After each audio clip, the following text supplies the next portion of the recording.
𝒂𝒄𝒄𝒆𝒔 Nada bosanka baluo Mbewseni dabo julalema Juloka mama maje Ni aja manda maje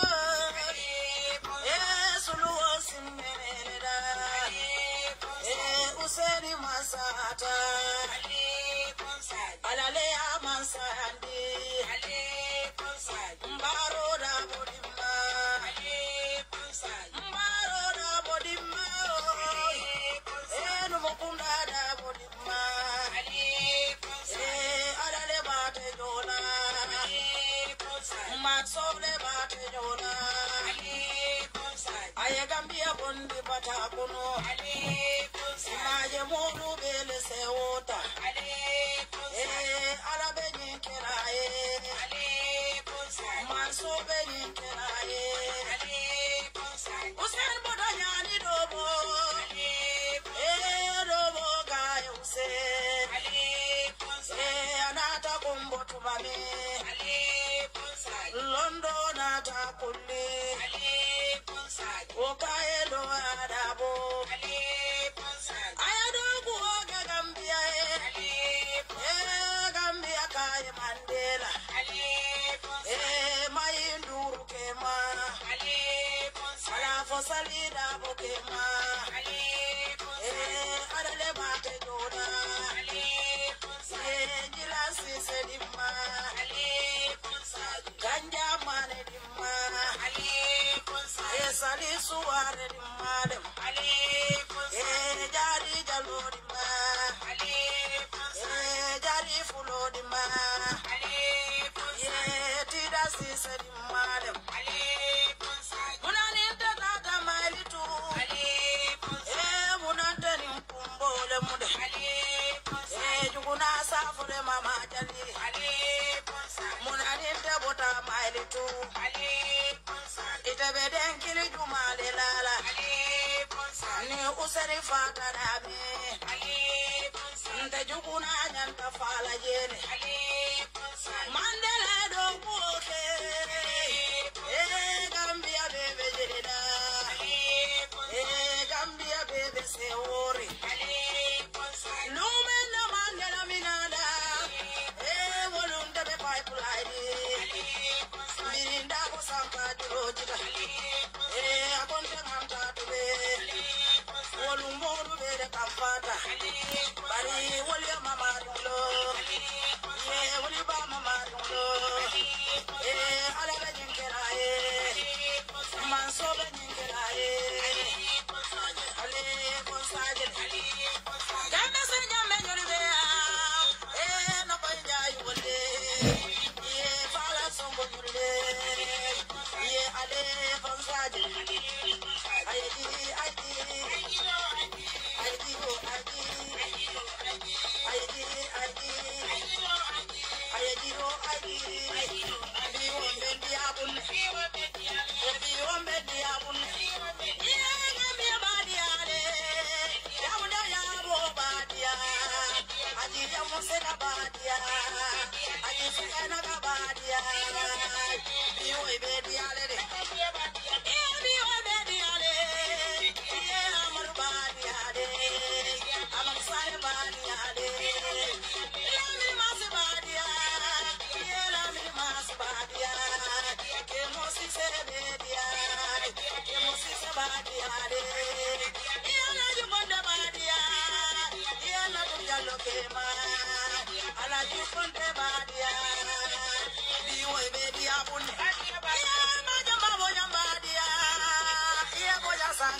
Aleluya.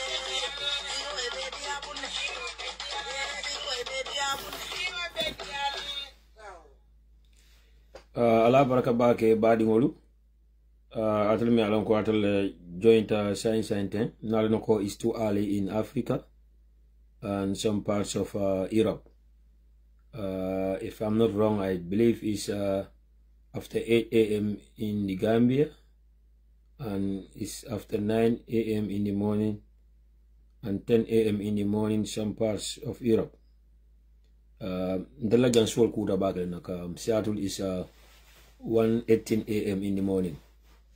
This is just going to be a quick discussion, if possible. Malum for nalno ko mol bata salo kono mol bataring dolto wulano juna, but again program mo nyimbela mo la no la after because this is the best time I have today to talk about this, so I might not have the opportunity or the time to come live kwa 𝒘𝒂𝒃𝒄𝒆𝒔. So mo yalon ko itele join the side. If you don't mind, program mo nyisia as much as quickly insadun 𝒘𝒂𝒃𝒄𝒆𝒔 as quickly as possible for now. Me alon ko 𝒘𝒂𝒃𝒄𝒆𝒔 detambela 1 hour inshallah. So atolon be mfejang at this moment mbal tentula mbal jela nal no ko atolon be Europe and Africa la wulta le sai men ko wuli juna ba nal na ko sanya kundan kol ning kiyan kol dol be je wole do moro dol kele so much that I believe wulo be kol yale bulle sai.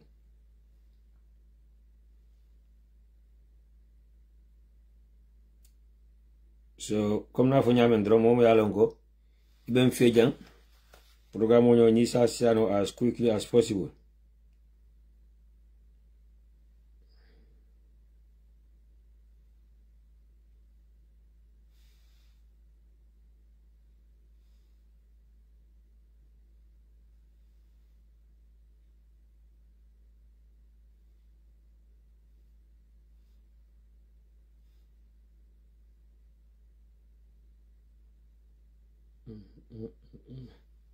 And so 1 second I don't have to figure out, yeah.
ni mu ñancol la jilole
Ben ñancol be so la ñinjiro la manel ni sanel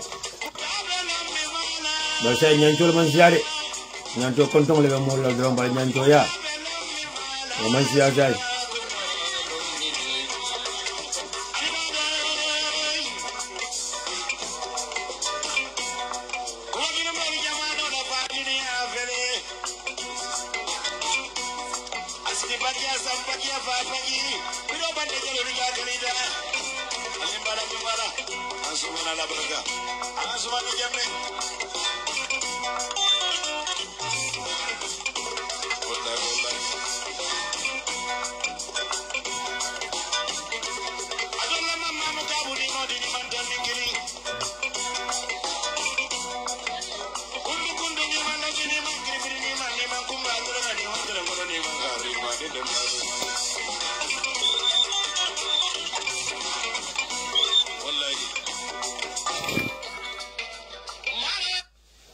Okay, Mbadingolu, ala baraka bake, and thanks to each and every one of you for joining. Once again, my apologies. I know it's too early in the Gambia, it's too early in Europe, and it's too late in the Americas. But again, program was and later on abela moela nole, because come na fale nyameng wato tije time ka detele. So the best time to program on kano nyame.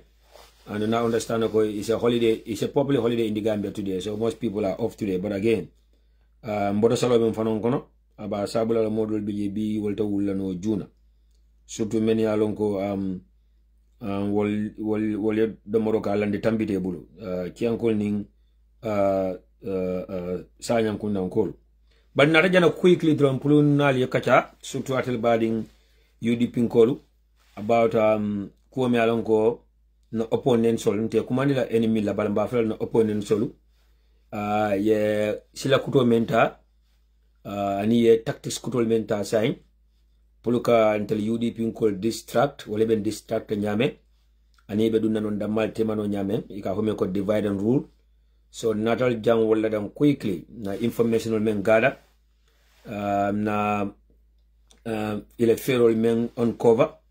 So pulkana kosia until body UDP call damal tema and anyone who is a concerned citizen ya mutako it's time for Adama Barrow to leave, and you believe that it should be no to a third term for Adama Barrow. So again, at the end of the day, nyong call yalbe keri mbelebe sofala na diara fana mbeleba enjoy. So there's nothing like this will be for UDPians, and this will be for NPP, APRC, or GDC. Yes, the only thing me along kwa beke Gambia ni mu UDP code is a problem. Nika NPP fasa you are good to go. Wala mu the justice system. So the justice system in the Gambia is so biased against the UDP and UDPians. But at the end of the day, Tonyal Belabana. So mbadi wala ni beduna kacha kono quickly. Mbalbi Danila wala kotenke one more time. Ni mentioning program siano as quickly as possible. Ni mentioning program siano as quickly as possible. And momo siano grupo kono yasia. There is a number on the screen also. Momo left to join program or to contribute. You will be more than welcome to do so.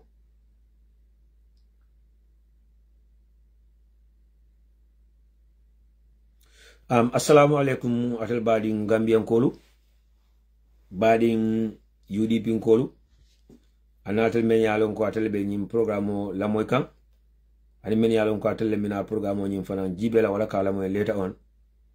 Mbal welcome la to UDP TV and media. Be April karo till turning klimo 2024. Ntelem koten ko Allah broda sana jaju.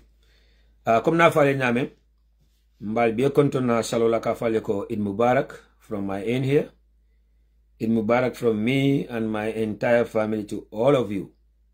mbe duwala alman be mabela jara sunkar saro fanana alman be mo kende mabela la kila hormot alma ale beso simala jada kende anin harje filmo ale insawo kenye memu e beta gambia melon ko abita kan anyama anu gambia melon ko abeta ta kan anyama mbe duwala fanan ale na sadal be mutanya na sungol anina ala batol be ne menke nyin sunkaro kon so alka nyin ken dan sunkarte kila hormot. So once again it mubarak to all of you. So mbadi ngol nale headline o jibe wala nyindi ko nko why are they so upset with the UDP? Why are these so-called intellectuals are so upset with the UDP? Why are non-UDPians many alon ko akwete mal ko manka UDP dingoli andung enyam nan katto fa UDP andung ita katto fa la UDP enyam nan la fa andu te lafla. But why are they so concerned about the affairs of the United Democratic Party until UDP nkole mfanyini nka wala follow badin UDP nkolo alna mfanyini nka nyinna. Why many alon ko manka UDP dingoti enyam nan katto fa UDP anu likely to katto fa la UDP enyam nan lafi anu te lafla muko. Why are they so concerned about the affairs of the UDP? UDP dingo be dawoda be nyanta mfanyini nkala nyinna. Or it's high time puntul UDP nkol na wuli. It's high time puntul UDP nkolu na focus, na concentrate, na nyomuta, na atu nyoye. UDP nko be dawoda weda be indi Gambia wala be diaspora le wala place be bul parti kono fo place te bul parti kono. Whether you are an executive member or non-executive member, nyanta ka nyomuta, ka nyo kalamuta, ka nyo yeye, ka tu nyoye. Jawal wulta, anu jawal ya kumasele. Election o man jamfa bako nyama, at the same time election o jamfa tale. Bari, itali adatile bilin say, anu ya adati nyari da wala mnyintiko. They want to create a situation within the party, well, among us as UDPians, so that we will be distracted. Nyanta focus la men kanta focus la welcome. Nyanta nyalo la damente nyalo la je. And the most dangerous thing is la men kala wala mintiko divide and rule in the maltema. Namutala nunko dani mbina diamula jam koten kabe famalale. Na desire numpluka take a little break for number dung election mina sudial na diamul kumase. But najle kule beki kanyi wato kone meni alon ko ajartale pulna na nimbari UDP nkole kacha. It's a concern and it should be a concern to every responsible UDP dingo be dawda. UDP dingo be dawda nison tanyin nako. It's a do or die come 2026. UDP dingo be dawda ni lata nyinna ko UDP masakunda yenta sila 2026. So ranamira nyanta kale concern ta yenta kale mira dadi. Pulu na nyo kala mutandi na nyo kachandi na dum badi mbung na nyo muta na focus and stay focused come 2026. Wala mbadi UDP nkol nuwa keta dro ala bensa wakala nyele. Nuwa keta ala bensa wakala nyele. Mine be keri nyi wato kono mbadi ngol. Surtout atle badi UDP nkol. Na non UDP no leje mene ko manka UDP di ngolti. E manke registered UDP di ngolti. E nyam nan kanto fa UDP in their entire life. And likely they will never vote for UDP. Wala kata ngolti mene alan ko say wala safrol kumase. Ya dia mol kumase. E ko katan dintel UDP nkol le nyanta politiko kala nyame. Ndel UDP nkol nyanta jumala choose la plaque na flag berati. Ndel UDP nkol nyanta adizari lale bilin say na jumala na flag berati. Tay this life is not balanced. Wallahi, this life is never balanced, and this life will never be balanced. Na dole jele say wole programme kutol la commencer ko de ka for 60 minutes.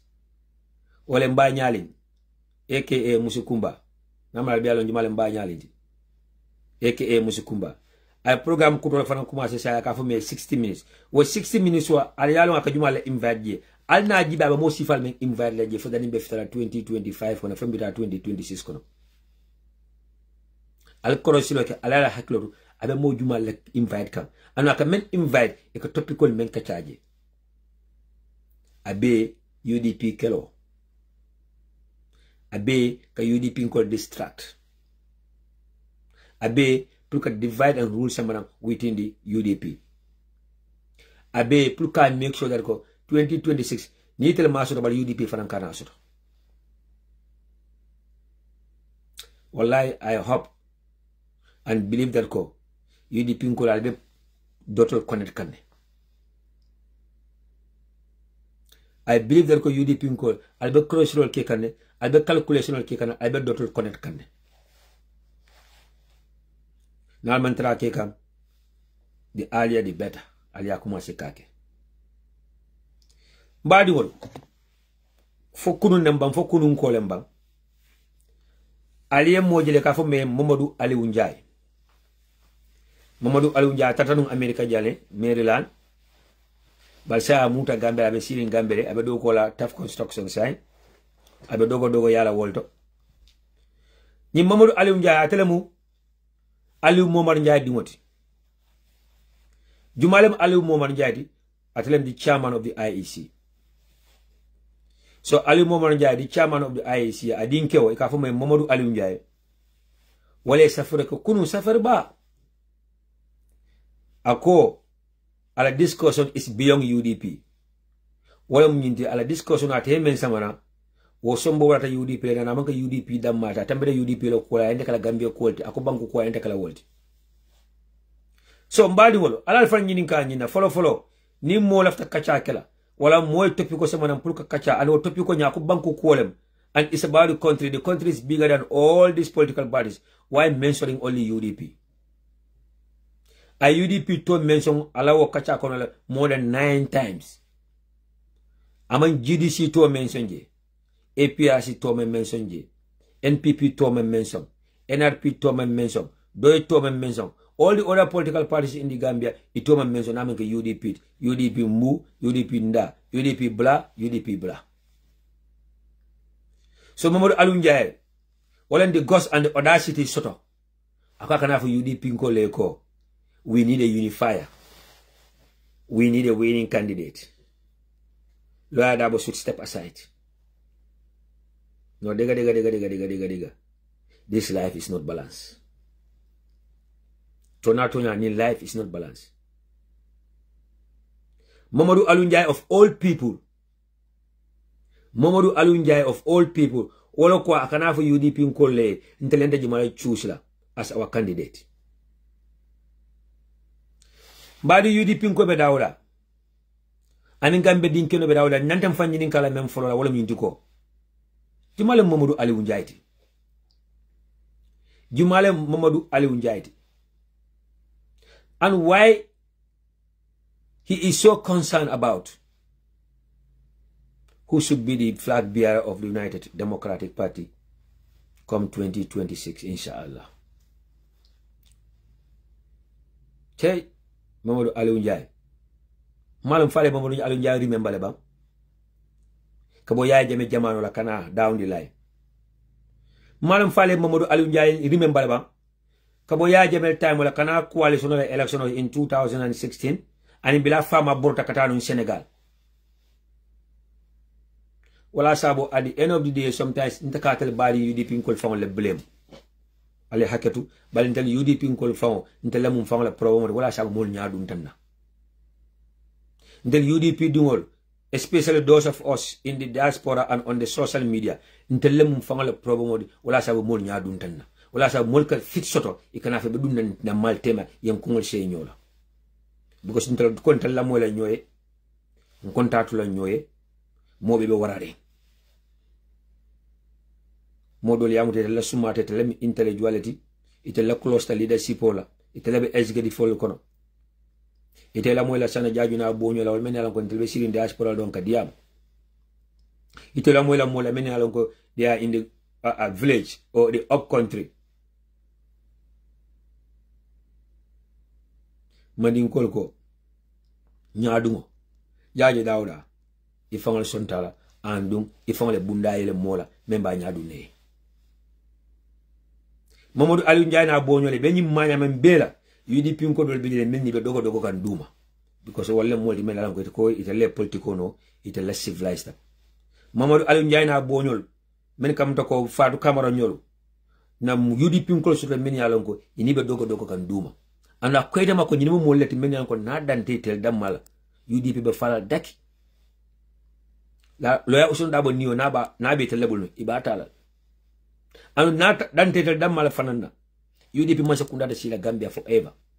Despite all that we went through, despite the lead that we took in the fight against the worst dictator in Africa, but they will still never like UDP and they can't tolerate UDP. But UDP nko dole be nkono nini mo be dogo kanne. Ni le poso le ke fankasia. Nkatele poso to nke engage. Ate banna. Ba ni ko be diamule kontel mon politiko no. Ni ko be diamule kontel sangaratale. Ni ko be diamule kontel mon tolerant. So wala nango at the end of the day ndeka mbading UDP ko kantel fangol le blame nyaasa ba ni nyaabe junna mola. Jumale Mamadou Aliou Ndiaye ti. Aliou Momar Ndiaye dingo jumale Aliou Momar Ndiaye the chairman of the IEC. Wala dingo ka diamu ako loya dabo kebatale. Ako loya dabo yenta step la aside le.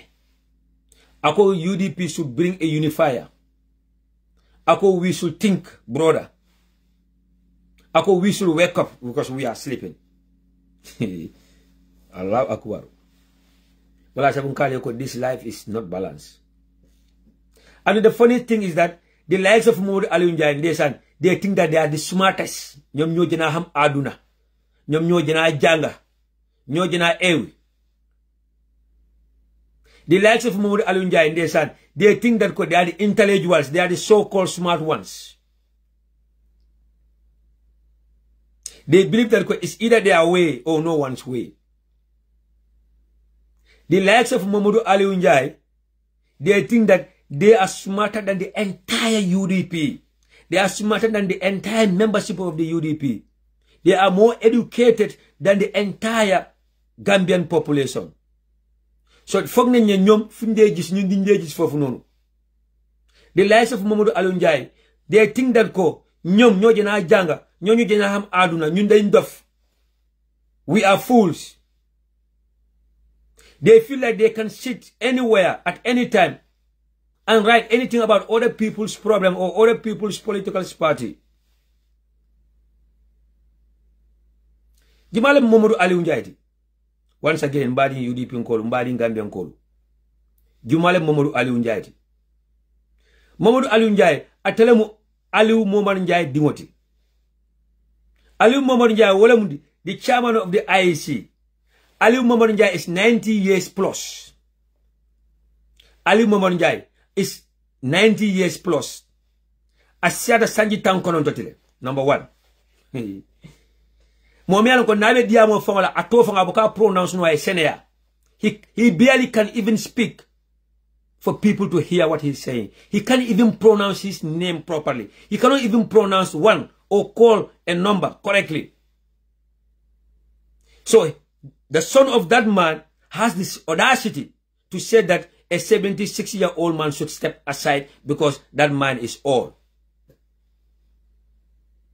Wallahi, this life is not balanced. But until UDP nkol lea sa umol nyadun tena. Mandi nkol ko fuaria alal ko la mol kang. Bata do bija alal ko la mol kang. Ba jutunia harma di fan ko somola.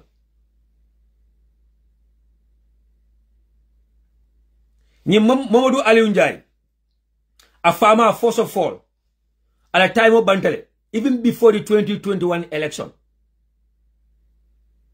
Ala Contrago Bantale, even before the 2021 election. He forced himself to overstay through the help of Adama Barrow so that he could rig the election in favor of Adama Barrow. This Mamadou Aliou Ndiaye, a farmer, ikafeme Aliou Mamadou Ndiaye, at a time of Bantel well before, at the retirement age well before, he forced himself on Gambians. He forced himself to still remain to be the chairman of the IEC with the help of Adama Barrow so that he could steal the election in favor of Adama Barrow. But the son of that Aliou Mamadou Ndiaye, Menkara Mamadou Aliou Ndiaye, has the audacity, a 76-year-old man should step aside and give chance to the younger ones. You see the hypocrisy in some of them? And at the end of the day, it's all based on tribalism. It's all based on tribalism. But again, they still act like they are the smartest. They are the civilized ones. They believe that all Gambians, especially UDPians, we are fools. Check this world. Aliou Mamadou Ndiaye, the current chairman of the IEC, barely can even open his mouth and speak correctly so that we can even hear what he said. You don't even know what he's saying. He cannot even pronounce his own name correctly. He's 90 years plus. So saying, his father will step in early 2025. Why not now? Why not now? That's number one. Why not now? Why his father have to wait until early 2025?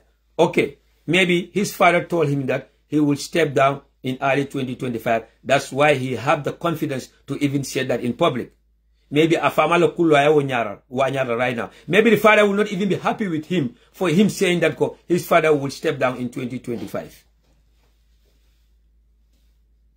So his father be in that place in the first place? My friend, Allah tonya for you why nan lañ waxante dega. Ken genu fi ken jana fi jangu ken xamut yalla more than the order here. Aduna da ngay wax ne yo xamulo way ken xamut. Aduna da ngay wax ne man jegeñu ma yalla way ken jegeñu yalla. Aduna da ngay wax ne yo ya xamut way do wane ken amut. Ñing Aliou Mamadou Ndiaye back in the days, during the time of dictator Yaya Jammeh, this Aliou Mamadou Ndiaye was part of a movement or an organization called Duga. Duga, we have prominent Gambians, patriotic Gambians. Many of them, they stood against the dictatorship of Yaya Jammeh for years. We have people, many of them, because of their involvement in Duga, they have never able to visit the Gambia during the time of Yaya Jammeh. The likes of Pasamba Jau, coach. The likes of Musa Mbenganyol, and so on. So, nying Mamadou Aliou Ndiaye, abo ka fole kononu. Ota won telbe New York. Nying tara protest la at the United Nations in New York. Manhattan, downtown. Ya Jamela hotel oro. Nika benji. Hey, wala na sign diamulal siata. Sign diamulal siata. Sign mo be kata intellectual steam, mo be smarter. Ba wo desol kono. Ntella ya Jamela ntella involvement with the struggle. Asabule mansingol lo no Gambia for years. Asabule akwede mako fed ntano no Gambia will be arrested. And we might be killed.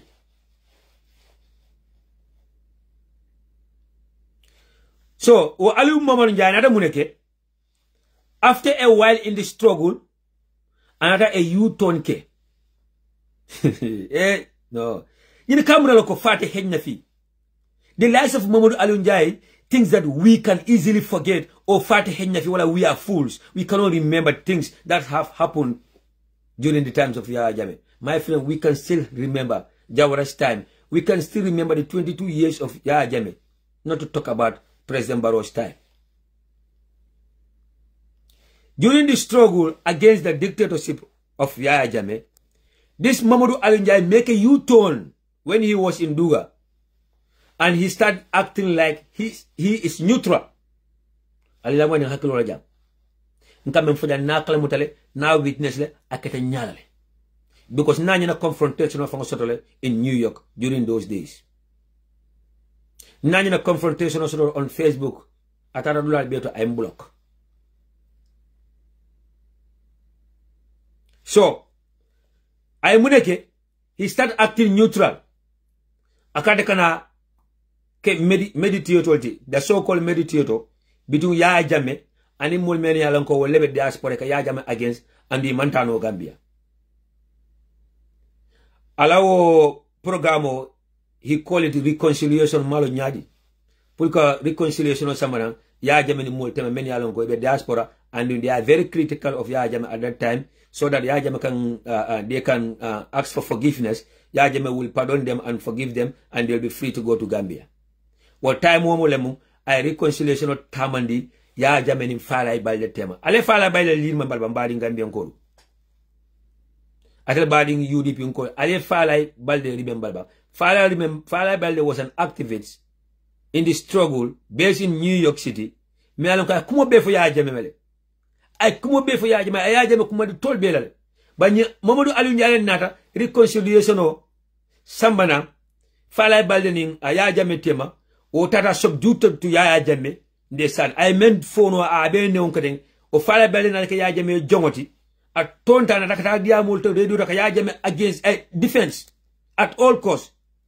So the Mamadou Alioune le multimany will be initiated because of time was Anataka Afankako, Abeduga, Duga Ankabi, but Akaka reconciliation or Kenum. Reconciliation reconciliation is based on Menka Yaya Jammeh against. They all have to go and ask for forgiveness so that Yaya Jammeh will forgive them. Minimum reconciliation. Ni lefta mediation o kela mo fla tema wala ka reconciliation ka mo fla tema. Aka tama nyaade by right ni be tama la silo ka ka nyaadi le. Mo fla men dunta nyola, mo fla men issue so mo membe kon yabula. Mo membe mutari bul yabula. Ale yam fo dani nyoy, ale nyoy yam fa aleta. But I reconciliation of Katanu Yadile, men be diaspora, what dam malcana, you subdue to Yaya Jammeh, you confess to Yaya Jammeh, so that Yaya Jammeh will forgive them, so that they will be able to travel to the Gambia and meet their families. Mbola, for coalition on Nata together, coalition on Lota, Adama Baro Tombonta, campaign Keta, Adama Baro Kanyeta. Bill Adama Baro Kanyeta. Yaya Jammeh left on social overturn thanks to the deputy chairman of the IAC by then, but he was the deputy chairman of the IAC by then next to this Aliou Mamadou Njie. Well, Balanta, Ilota, Ikonyi election of the social turn at Aliou Mamadou Njie for another law affair for international community involved. So, Billy Aliou Mamadou Njie, the current chairman of the IAC, Billy Alonko say, our life is at risk. Afan brought Senegal into exile. About exile into Senegal. Bilata exile into Senegal. Say Mamadou Alioune Alonko now. Yaya Jammeh is after his own dad. His own dad's life is at risk. Now his own dad is in exile in Senegal. Another joint protest also against Yaya Jammeh. So aliaji in Gambia. Fankum, kuneka sa mboka moja na important, kuneka sa baya jana important, kuneka sa yaya jana important, kuneka the lives of your loved ones are more important than the others. So when he knows that now his father's life is at risk, now his father went into Senegal as a refugee, now he started joining the protest against Yaya Jammeh. Or time only the first protest that was organized against Yaya Jammeh was the protest to his house in Maryland at Atawater. Asking for the asking for the resignation of Yahya Jammeh, asking Yahya Jammeh to step down, calling Yahya Jammeh names, because now his father is not a good friend to Yahya Jammeh, because now his father's life is at risk, because now his father is in exile in Senegal. So now Yahya Jammeh is not a friend. Now no more reconciliation. So this is the true color of Mamadou Aliou Njie. A green snake in a green grass. But these are the people who think that they are the smartest in the Gambia. The likes of Mamadou Aliou Njie, itele mutako, itele karantantelti. Itele dunyalontelti. Nyom nyojena janga, nyojena ham aduna. The rest of the Gambians are fool. They are the people who only think outside the box. They feel like we are sleeping. They are the only people who are up and alive. Or the UDP unkol, alna kunkem fanna way, ala hakadu badu wal nkuma kamandia. But alna kunkem fanna way, nkumoli fa, na focus, na nyomuta, na nyakasi nyina. Alin engage into certain conversation. There are certain conversations they don't need our time. They don't want our time. Let's not give them the boss they are looking from us. Imagine Tai Mamadou Aliou Njie fognane mo yore mbiri. Tai mu fognane he's the famous. Tai fognane he created a topic bo xamne taxna UDP ñi ngi wax fu nekk ñi ngi ciow fu nekk. Wala sabu ngale ko ali hakatu mbadi UDP ko ntelle famum fangala probomoti ntelle sabu mol jaaju ntanna ntelle sabu mol nyaadu ntanna wora mbadi UDP ko be dawoda anna nyomuta way anna not together like this and form a formidable foundation. Melonko, it can be shaken by anyone. It can be shaken by any individual, no matter how powerful you are. Badi UDP nkolo, alna stay focused. Badi UDP nkolo, alna no yaya. Alna tu nyoye. Alna sabari nyola. Because opponents wali ya kumasele to distract us. Opponents wali ya kumasele to divide and rule within us. Momi alonka nyamnanke UDP nkoti. Anu watakala UDP nkoti. Momi alonka nyamnanka katofa UDP. Anu watakato fala UDP. Momi alonka le entire family mo nyamna UDP like. Mo nyamna Ousainou Darboe like. Mo nyamna katofa Ousainou Darboe. Wole ko itale oda city soto kana ka fontel UDP nkoli ntelenta juma tombonna. Wole ko itale de oda city soto kana ka fontel UDP nkoli ko na 76-year-old leader is old. He should step aside and give chance to the younger one. When his father is 90 years plus, occupying a position, a long time ago. Ni Mamadou Aliou Njie fa, Walem Aliou Momad Njie, Walem the current chairman of the ISC, he is 90 years plus.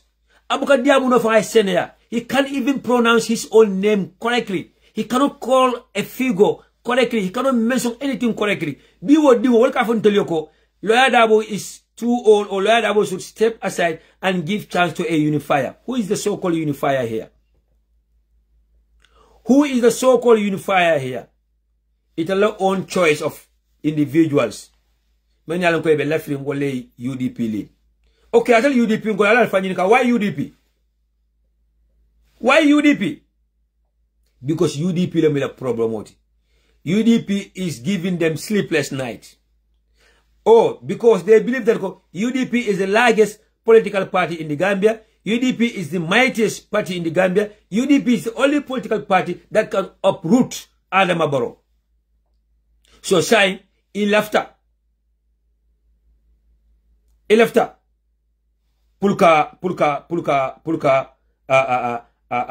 Until distract. Yes, you are very right, brother Fode. It's the same thing that I said here earlier. Unko, man, Aliou Mamadou Njie, wala Mamadou Aliou Njie and others all may blame them. Until UDP unkol found talam promote, until ya sabu mol nyadun tanda. Like we mentioned, brother Fode. Fode ko, I don't blame them, but our own UDPians. who give rooms for these unnecessary debates. No wala fajam fode. Ñi be ñi maña menate Mamadou Aliou Ndiaye na boñol. The likes of Musa Jenyol Sifal. The likes of Fatou Kamanyol Sifal. Na UDP ko sodol alka be meni alko ni mol be dogo kan duma. Men ka ñi mol entertain duma. Men ka bla ñi mol noma ko sada dani lalu. No UDP ko ya itelle smart intelligent, itelle civilized intelligent, itelle tolerant in politics you should be tolerant. Hey, in political you should be tolerant, but you should be proud of who you are. Be proud of who you are. Be tolerant to others. Yes, but be tolerant to others too. And at the same time, be proud of who you are. Allah baraka bake atalmen bejam at this moment. Fode, in Mubarak to you. In your entire family. Alaji Fodali Jaju. Kamara Musa. Brother Lamin Konate. Ani monument kamtako brother 𝒂𝒄𝒄𝒆𝒔. Ani Omar Keba Sise. Ani Bolom Fofana. Ani Momo Yalon Komantre Kanjang. Mbafral, thank you so much for joining. Al-Haketu, I know it's too early in Gambia right now. It's too early in some parts of Europe. And it's also too late in America. But again, time on sort fonena janale kacha as quickly as possible. Thank you so much, Sister Fatou Silla. Ani men kam ko boda Freeman Jawne mbalbe tentula mbal jayla. Mbading UDP nkolu. Once again, mbal dani la lillahi alaye. Na dani roka sign from Batara. Anu mafoko nte men fale oke. Bal mbal dani kanen denta kuo menna. Mbe denta kuo kilma mena menkata the United Democratic Party la kuoti. Alana ke na nyaton kol la kuo kang. Loya dabo la kuo kang. Alna ke ajiyam sekanyol la kuo kang way. Aji Yamunda Yabo nyol, aji Sukana Kaya nyol, ke Messenjambe nyol, Mola Min Sane nyol, Amadou Sane nyol. Alna ke nyi mola kuo kang. Pa bolon singate nyol, alna ke la kuo kang. Alna ke la kuo kang. Na calm down. Na nyo muta. Na nyo fasa. Touch one, touch all. And stay focused come 2026. Ninjakalo waratale. UDP this is a very simple logic. This is a very simple logic. Hey, for the Jawara, I can't wait to meet you in Seattle. I can't wait to meet you in Seattle. Yeah, you are more than welcome, inshallah. Mbadi UDP Nkolu. I repeat. And I'm going to ask this question again, especially for those of you who attend Melanco Science and I'll join them. I repeat. Jimale Mamadou Aliou Ndiaye. Jimale Mamadou Aliou Ndiaye. Mamadou Aliou Ndiaye nam nanke UDP dingoti. Anam nanke a registered UDP dingoti. Anam nan karto for UDP. And he will never vote for UDP. Mamadou Aliou Ndiaye is not a UDPian. He have never voted for UDP. He have never supported UDP. And he will never vote for UDP. But the same guy have the gust and the audacity to tell UDPians who we should choose as our leader. This is the same Mamadou Aliou Ndiaye. His father, Aliou Mamadou Ndiaye, is the current chairman of the IEC. Aliou Mamadou Ndiaye is 90 years plus. His retirement is long overdue. But thanks to President Barrow, he still imposed himself on Gambians. And he was able to help President Barrow to steal the election in favor of President Barrow. And this Aliou Mamadou Ndiaye is still the chairman of the IEC. Someone who cannot even pronounce his own name correctly. Someone who cannot even speak for Gambians to hear what he's saying. So his own son, Mamadou Aliou Ndiaye, so shameless, has the audacity that he was telling UDPians that our 76-year-old leader is old. He should step. What an insult. But at the end of the day, this the same Mamadou Aliou Ndiaye thinks that they are the smart ones. Yes, sir. Nyom nyo jena janga. Nyom nyo jena ham aduna. Nyom nyo jena civilized. Nyom nyo jena ham lui politique. Nyom nyo ham lui dialogue. Nyom nyo ham what it means to be tolerant. Nyom nyo ham what it means to be to be united. When this guy, up to him alone, Lawyer Ousainou Darboe will never be elected. In fact, sometime in 2018 or 2019, he posted something like UDP is Gambia's biggest prospect. Mamadou Alioune said that UDP is Gambia's biggest problem. But now the same Mamadou Alioune is telling us who we should choose as our leader. So now, in case we choose somebody, if that person also decided to be like Adama Barrow, then they will say that UDP yenen jox kiitam. Now they're telling us that we give them Adama Barrow. Now they are telling us who to choose to be our next leader. If that person also betray UDP, may God forbid, they will also tell us that yenen jox kiitam. So they will be always pointing fingers at UDP. But I think this is from Italy. Yes, Mr. Kola, Jimalemu. Yes, good morning, Sana. Isama. Idrissa Jane, Italy. Hey, Idrissa, it's been a while. It's been a while. Alhamdulillah, Fama Nimokera. Famu Karakai, Eid Mubarak, Eid Mubarak. Abaraka Bagi. Nasera Dima. I know. Program interesting tabake le follow from fanam lafta na contribution of la fale la mira kendo kaiwe menkeka. Abaraka, go ahead.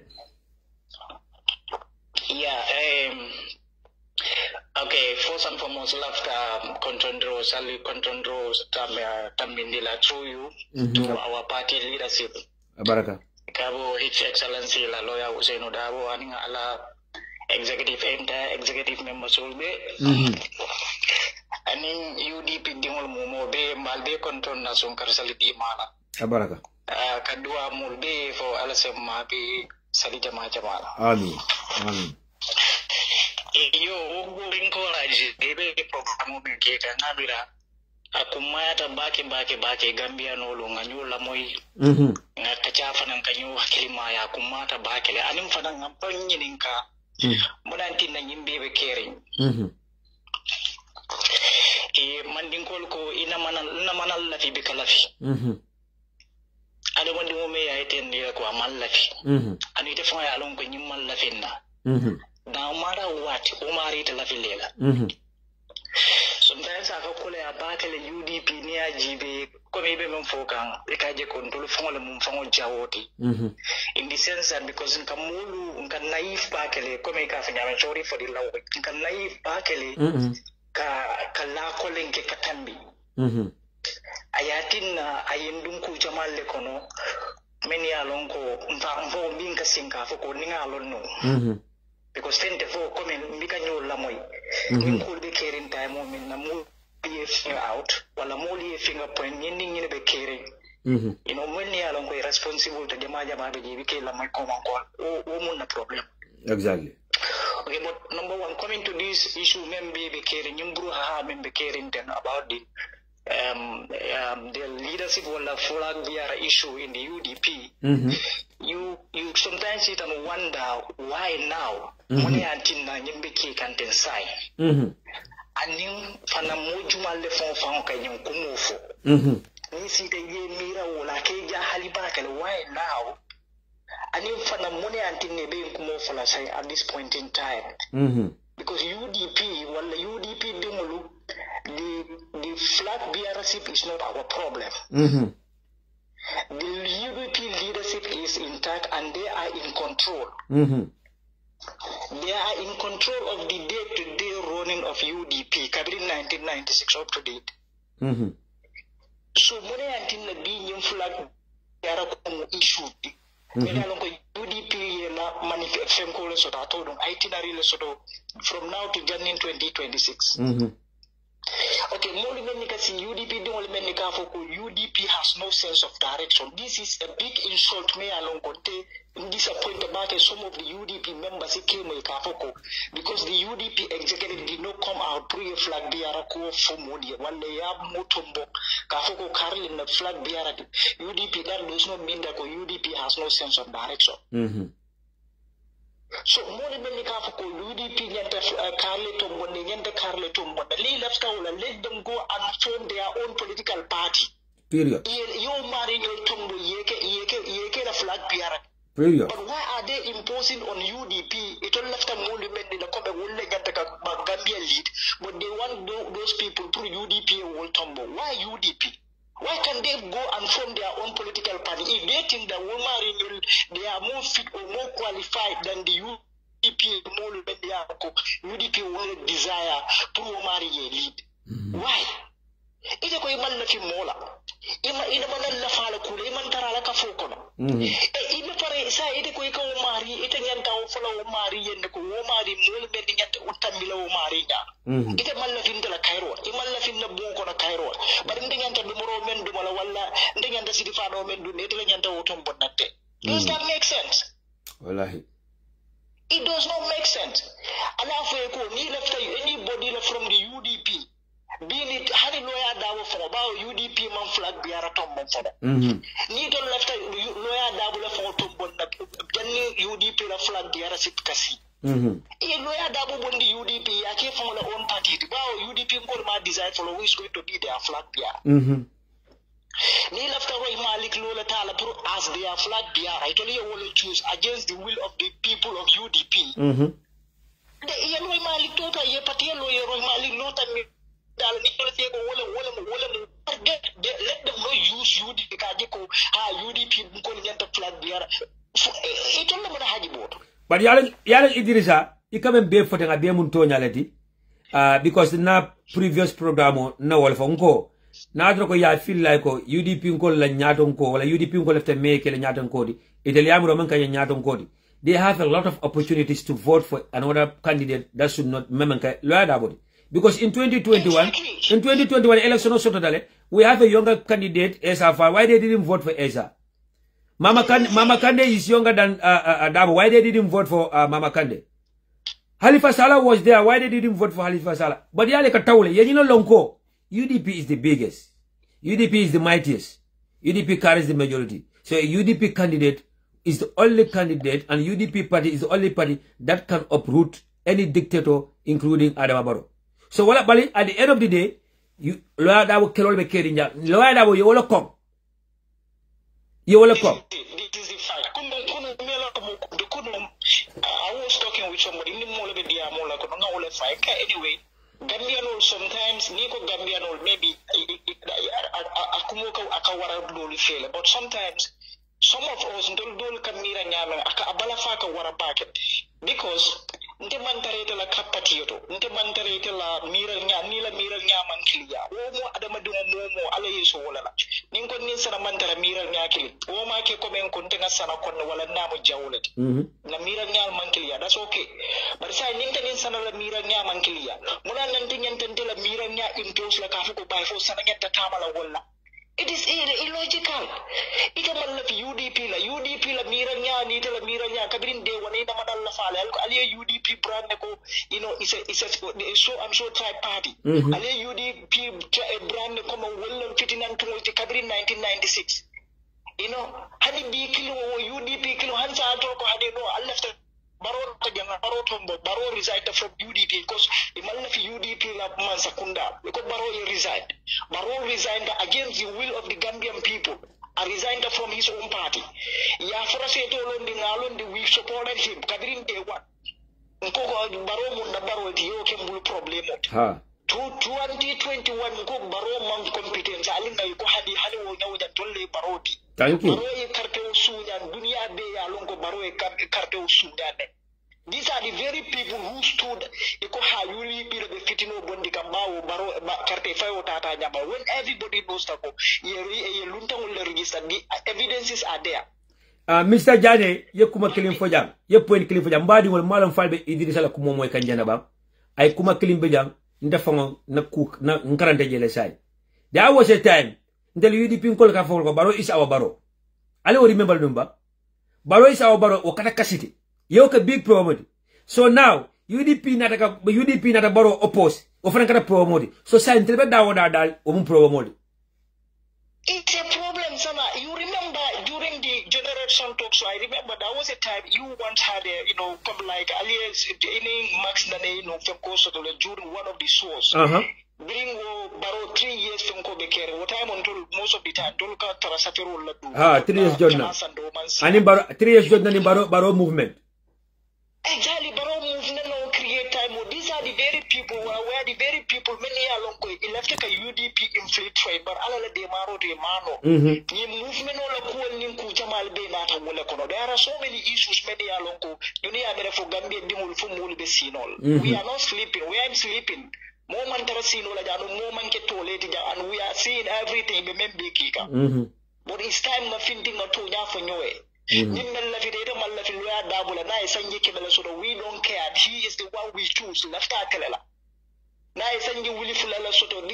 is the choice of the Gambian people. And one thing they have to understand will go. It look at lawyer Dabula, well, it came out of Alhamdulillah because Momo Kawula Dua. Lawyer Dabu in the Dua, I have 5 foot in Tembodo. I Gambia Bundi Batakon party Mulsaf. Because for 22 good years, in Alifalo Lord, I dictatorship killer. They call him all sort of names. Yabran, anything nana they go Hanim and call Lebenol, UDP call Lebenol.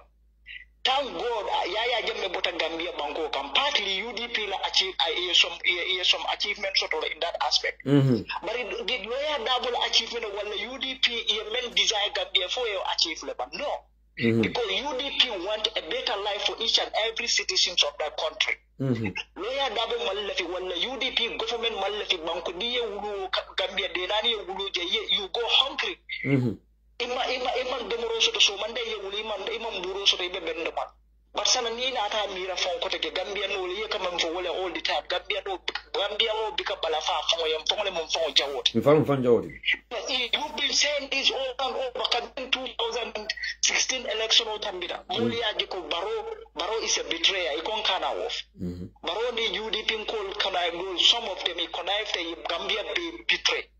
He can't kind of. Tolmu Baro Jawol, the Malafi Barola. But okay, but Mr. Jani, how about okay, but Mr. Jani, how about this? Men beka diamuten, including the majority of the Gambians right now on the ground. If there's something mol fale, they even prefer Yajame to come back than to have Baro. But with all these circumstances here along, they will still prefer to have Baro instead of a UDP government. You know, when I didn't know the amount that you do for English, Sadam, the Manal Lafika Lafi. I know the one I attended like Malafi, and you are seeing the old sign coming in Malafila. They are pretending coming in Lafita, but in Manala. But remember the one in Nico. It all from Suwa like Avotal Bulia Latal. You know, Yokachi, ye Malakafing Agile, ye Dimbals, your Wilfisate, Koi Cafe Bafala. So we know and they will do everything. It will be humanly possible. It the main cake. But to come out and sensitize people, come all in light. And UDP we should stop falling for these people. Wallahi. It's going to be very cheap on us. Every Tom and Dick and Harry, sometimes I sit and wonder. In fact, you see our own UDP members, trying to castigate the executive members, throwing darts on them. UDP sense of direction. So that's the worst. Is one could ever say, from the mouth. UDP man sense of direction also. What are you telling me? UDP man sense of direction also. What do you mean? UDP has no sense of direction. What did they mean? For Gambia it left them with a sense of direction. See if UDP man benke. They don't want to understand. Yeah. So, but Mr. Janim, I came from work, close from work, in particular, life from 𝒂𝒄𝒄𝒏. I was so disappointed. No, UDP told someone UDP. Sabali no nyata UDP. Sabali no nyata UDP nyame wala fana nyata UDP wala nyama. Ebe men nyina nyima so de bitale. I have a great respect for him. Yeah. is respected. But I mean, certain things big. I mean, yeah, man for Tony as a UDPian, not only as a UDPian, but even as a Gambian, he has the right to his opinion, and his opinion is respected. But again, ite bukana, if I'm bukana, ye jamfa kolong, ye motraba jamfa kolong sina, ika mako ko jamfa kolong sina if abemen sinte fire. Because some of the statements that they make, wallahi billahi talai, do not fall for this, Mr. Jana and others. Ya alone no ko ita menke, tinyarulemde. Ama miko Yunus Haidar yalo mo betuko. I mean, now Safiro Water Mena, he's not helping his party. He's not helping the leadership of his party. He knew it. He know it. Akele pulkana ka njawal sawolo di mfangoma wala to attract our opponents. They know. So wala sabu ni lo jambi ko imanka UDP nkodi iko ha foye fanko ko ina tam patriot. But UDP sulu saji malemu. Because if not, ibe kafo kono. Be it UDP or no UDP.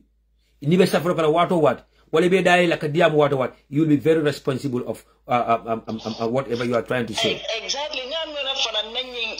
Intellectual many along they are very good in writing found expression. They need to take that fact into factors. Yeah. So if they feel that there is certain issues within the UDP, especially towards the executive, sometimes I can take an insult for you Gambia do la karanale nyindi certain things because ni mari go ite mu karanality you londo soto le civilized certain things but come on social media to other sectors. Yeah. Why can't you communicate formal communication will be you reach out to the executive ite yela opinion or itandila but if you are coming outside even more they confusing they can ask if UDP mu boys club lady, a sense of direction also. That's the worst inshot one could ever say. But do you know why they always said that they look at us as fools, or they think that we are not the smart ones? Nianyi Mamadou Alunjai fangala safro jibi ke wata menala posting. UDP nkol bijela email kumandi tola. I told mention uje, and then he put the emoji laughing at them and making joke with them. Or the UDP called Narafana, ya entertain, ya engage. They think that they are the smart ones when this man is making a fool of them. Because Nyajifai emoji like na told me so I suffer I jele. A UDP called mention tola. He's laughing at their intelligence. Yes. Yes. Yes. I'm doing this, what I know, and eventually you come and support what I'm saying. Yes. So sometimes you can wonder for to Gambia no for Kamira Nyame because Ninkolea Mbebe Gambia B. There is no single body in the Gambia, being it an opposition or later ruling government supportality. Moment Gambia B me alonko itialo Gambia la tamandringa be contandika. Wallahi hani adama baro fo me mum man sati Gambia ko ayalo ne ko Gambia la ko man tarata ko ka we are all facing it amanti ko loya dabola dammala na la dimbala walla UDP ko dammala be loya fis Gambia sala goleya min be Gambia hani atara non ko man tara Gambia bango ka bar mo be la ba filka understand so anyanda kala Gambia dingo be kunna farlo de kaji ko mo koleya bondi la nyame bo Gambia la situation o be nyame need ya muta anything you say UDP call them me a jawyare control them sometimes it jahal from I don't know and journalist ni elo ni tebe interview la membe kono ijuso kono ikenyi nka wala bale ka fele ko mol ko tenyiti nena ni watre fo wala be juso kono they must bring it out. Right now, no one will interview a UDP in the Gambia without talking about Babala Commando. They must bring that out. They will keep saying the same thing. And I remember back in the days, anywhere, any media house that Lawyer Dabo goes to, there are two particular questions, Malonko. They keep asking, and he keep replying and answering those questions. Wala we ka fire ko ha molko UDP manika patrioti blah blah blah. Yeah, man. Anika anyinike ka fire ko mega patriotole. Yenta chance that they used to every media house will ask this the same question, and they keep asking that the same question whenever he goes to their platform. For molko baba yoko, you should stop talking, engaging these people when you come to these topics. Yeah, uncle will certain questions begin. The personally, they are just doing that just to hurt us because one come and be men folk are willing in because certain code will begin near UDP kolunka. These are reactionary people. Well, it can provoke and we react to their provocations. So, nyanta trial because UDP we come to our defense. Sometimes akumata bakele nimwe certain allegations you won't defend. But things like those childish school for UDP mandinga party. Baba fonte to me nkajele kwa ake jabile come wala until they keep on asking the same question. Exactly. Yes. UDP is manding party. For example, UDP full party that yes, UDP is a full party. So who such childish question UDP nim funky manya they for war in the wala. Because more ale dala yeke CMNT, you got to be proud of who you are. So man ta mun ta become wole fo nya ko na jibe wala sana hanin ta be tuba bol ko na jaba dia to mando ni en company ka mandin ka ba ka wole fo because that's who I am and don't man ta mo man ta wo bondi no lan ta fo ila yomi di ndala mandin ka ya I'm proud of it and I'm going to say it anywhere no matter who dumale be lore nyati la. Okay, but that does not mean that Kontela Mandinkaya does not mean that I'm better than Sadajaju or I'm better than Musa Sedi. No. We are all Gambians. This is why in the neighbor soul they can yabuka Senegal fe because Senegal is the only patriotism mentioned to ikono konila bankola carol. Until Gambia the only mawoso. Always we can do well in the Kokasi, Oku, Sanaja, you have for UDP in Kola. Hali Ataranunko Bankola na Falem. Gambia do because so long as it in a mantara mira kirindo nite to Nyafodrom. No, they brand you as an opposition.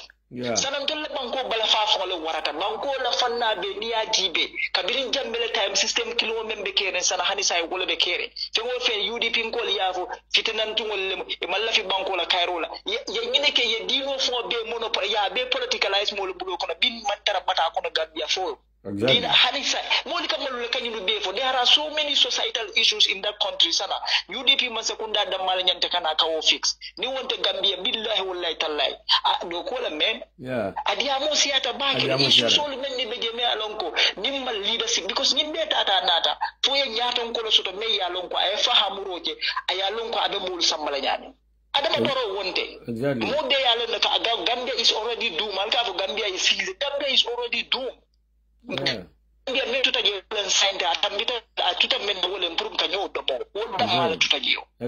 But Mr. Janet,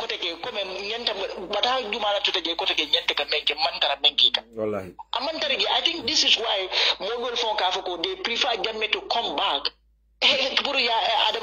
Exactly. So it's really sad. Exactly.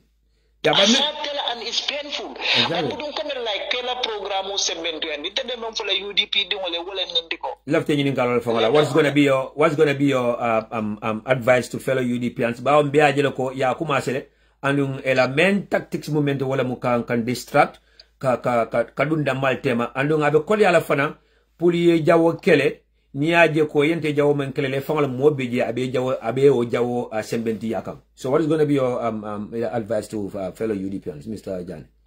Yeah, ndela ya marobe kala mintu wala nyindi ko UDP dingo mi atara no ite UDP kanule from your heart and we believe that ko UDP la chamandirinya wala nyanta ga Gambia bundi ibelari UDP la leadership fana because yalan sana one thing nyanta me understand na wala nyindi ko ndete de tambindila nko yetele mu nyato ko ting mandin ko le kambe fe ka mo tabindi wala de ka keba selendi sandu ka ko to jibe.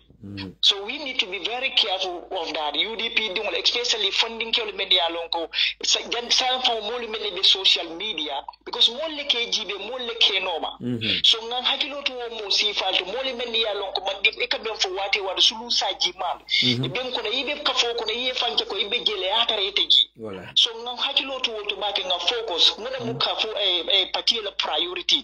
This is very very important. Mona UDP la priority towards 2026 mo keno la nyadi to meet those priorities. Mbe mona keno la kaji ko Gambia be nyin kole ya men kono ten to be la ba kono ide be Gambia man tara Gambia dimo bele be bataka Gambia dimo bele be halaki kan Gambia dimo bele be man tora so mbe mune kenu la kam fo bondi nyim batago biko ada yaji moli be sire tubabu fondi kewle fa ngi ama siruka sanante nata ni nyim bako wel ndenga lu ne ndenga kolya men taki fo ale de mam fotata tubabu bari ndenga lu ne ko ndela soto be ata tubabu du nyaawo nya nayi stara jam tubabu du nyaawo nya alhamdulillah bari kolya men be Gambia sana na mam mem balafa wallahi no alinga balafa mpo Gambia no especially Gambia fondi kewle wallahi ngaji be ngakafu nyoma nan kumo di nyin kalanta ya be la ngo sana ngela ko so fo moment jannim do advice on complete la e kanyim men fo let give chance to the youth yaya jamme bira kana funding ke yala ayata rente above 15 years yaya jamme na dala sanji mu wanden konon tay wala asibe wala to bira kana sanji man sa yala ayata rente ke baba ka taw yaya jamme sanji mu wanden fulale ke man sa yala na manke man toroti I yirwa dole kele to give respect to ka fanya de you give due to where it is due mari yaya jamme man toro menke Gambia dimol la mawo mo na fa ken true or false mo batala ko fambi ya jima bata mbolo kono te adama barona da sanji tallul nin kilimbirabe man sayata la ngamirabe wala ngayino men be fodam to nte bikala fa to fo le baadi mo men ka fa wurindi ko kalale mo ati fa fondin ken dadi wolle man ka fu yaya jamme mo sanji fula mo wandin fulo kono Gambia fondin ken le man ka fu yaya jamme ma tinyari ke Gambia fondin ken le ka futa because ali fategi so being time ni to ka fu nyeko alinga fondin ke jumala bi sile ko ka bango di men nte mo wala mun ta fa wala nyinin karo bu ngim mo lu men be ka wurte so sai yala ele nyin karo jabiro mendi ajam fata sutiada lo ya dabo kelol be kering UDP kelol be kering that's it lo ya dabo kelol be kering UDP kelol be kering Gambia no do ko la men yeah wala malam so but at the end of the day mbe kungoka yeah, it can all the time. Well, because you've been saying prior to 2021 election, comment like Nim Gambia no mistake that Iman Cartel di UDP la. Okay, and Bimbe wala kono. You know, more killing ke me along. It only for they are feeling the heat. It only for about kono. Bao anyway. Ni badi ni ite be America. Inyanta Gambia no inyanta badi mo mako ila so kono. Well, yes, ibe palafale ni mako. Bar ganni wo mako ro ka futa. Wo bata mo de ite be la kuron kono. Ite be damin to kuron bikata wot. Giye bikata wot. Ila all your social amenities should ibe ni sotoka. But big Gambia for jibe. Hani credit ko même fon ika sang telephone credit ko Gambia ni international call ke Gambia ye 10 euros sang like you bought 10 euros to call Senegal ikala fila 30 minutes kala diamo la to 45 minutes but Gambia ni 10 euros sang jam pour ka diamo maximum abika tan 5 minutes la 10 abika 10 minutes o fonsi wo jam fotala fam wo jam fotala fe ikata Gambia le iko mbari da holiday la Senegal ida Senegal ibuka le fikase Gambia because ni isa Senegal karimume ko ramata fale nyala complete 1 month kurang de fale nyala sala fontul Gambia funding kel fo nyaabi ka boba ndenga so wala sabu nka fodun ko Gambia no yamudo ko it's natural, it's normal for them to suffer. They deserve to suffer or they are born to suffer. Ntele amra bata nyantale nyantaka bata ntele ntata jimbata lokono. Exactly, that's what ngamira kunu found ni mo bembe dia bala ka wole fay kay ko Gambia no is ntolla problemo for moment Gambia no man la fi falindiro la sana. Let's be honest to ourselves. Wolem Gambia no man la fi falindiro, Gambia no ka falimo chochole bari ning comme Gambia no man la fi what it takes pour ka fali. Woman na main problem ole Gambia no left falindiro la left balunya nyimala mo Gambia no believe comme ko everything is Allah. Wolem Saga ni kata modi adama defon ka bu sacrifice Pastef ye nyimenge de ka foko Pastef Senegal di wala sacrifice mo le fata ye ni la fo bi Pastef ye men soto Senegal ya so so UDP ko fanantela ndela advice la bon be kala menti wala nyinde ko ni lafta Senegal Pastef ye men soto. You know, we've been doing it. Kabirin sanji mo nim fula ko man to ya jamme ngakele fo ala ndiye manga bondije. So it doesn't stop there.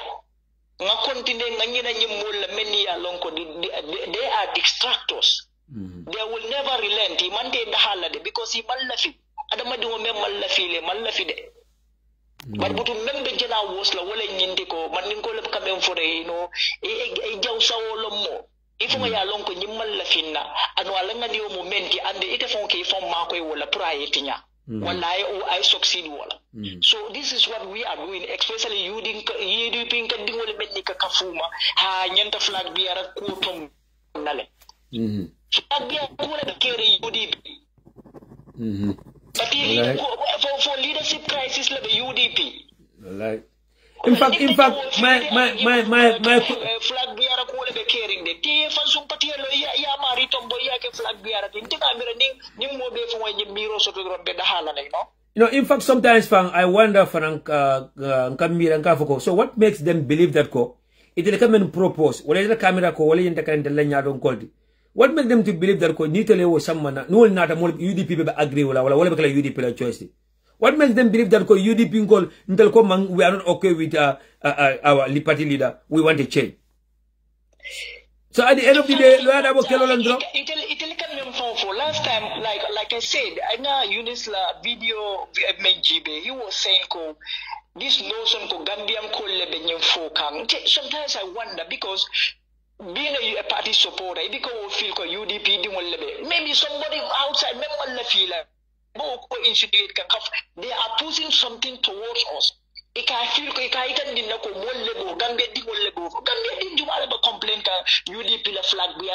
Mr. Jane, you for doubt that we kuma Kenson Fola.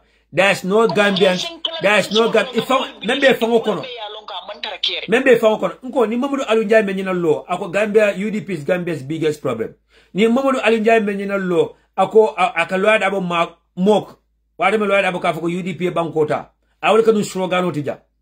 Ni Mamadou Alunjai kilo muna ka fucking tentelelako. We need a unifier. We need because they know that UDP is the only and the biggest political party measure any government in Gambia. If not, they will have formed their own political parties. Halifa Sallah and Sidia Jatta has been in the political field from 1984 up to date. 1984 up to date, that's how many years? That's how many years? But they will never talk about Sidia Jatta and Halifa should step aside now because we are so used to their face. They will never talk about PPP. PPP should be dismantled.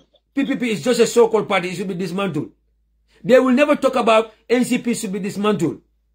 They will never say Assad. I told you, Ahmad Bas. Ahmad Bani Lord Abula Kumasa 1996. Why Ahmad Bani? Exactly. So they are just targeting an individual here. They are targeting a particular political party here. Wala mnyinde kalwa da target jam. UDP target jam. Ila problemo. I remember. It's okay. Fabakari Tombonjata once said this. Ala one of ala diamo konako. Ila main problem. Yalon sana come on. Let's face this. Nila problemo for manke coming kafo drunko. UDP le mula problem. Their problem is Honorable Dabo. Yeah. Ba uselu le mula problem. Anu mo be yanta ngilo ne dembe diwo be yanta ko. Ba uselu Usman Sonko makisali treatment feel Usman Sonko la no fire sambaya soron kasod. Criminal, this bunch of criminals for the same tribunal feel can lawyer uselu kunda Dabo keta Gambia la president oti. Because they know what they are doing. They are fools. These people know they are casual player. So they are making Gambians to come only due to the lawyer who said the double and the manta nola. One thing that they fail to understand lawyer double mamu clean for say to Yakano, other than Canole, exactly. So whoever does want that, you go and kill yourself. Exactly. As simple as that. You need to call Mayani from Batangila phone to entertain these people. That's my point. Who wants to come alive? He left another live, yet a live for let's say you do live 24 days. Yeah. 24 hours a day. That's my that's my point here. We need to solidify account and support base. Ajeko kapati dulu ke sensitize ke enlighten tajeko patie the effort men ni ke kan ko imagine 2026 the UDP must sakunda soto no la nyame wo ku mata ba ni kam mole soto men ya lon ko kanay ba fala ko fenkole be UDP leadership crisis le be UDP abeka mol la hakilo sunyale kaje ko ha UDP la nyin say nyaton ko wala me la lolu la fa wala man tamandir ta UDP man tamandir bulu fo man tara UDP buloko wo ñon nen dir la fo be kere sandi mo wandi jelo UDP party be tamaka wol they have no sense of direction wallahi wo mun nen dirol te me yalon ko party din klim ma nyen national na tara non fango ite ko ite mo jali wen UDP dimolat ite o banko la interest le soto at your heart exactly wo ma nyen na kala definitely sana wo ma nyen na kala wallahi that then do sometimes it can be for su saji mafia dan ko di no? they label you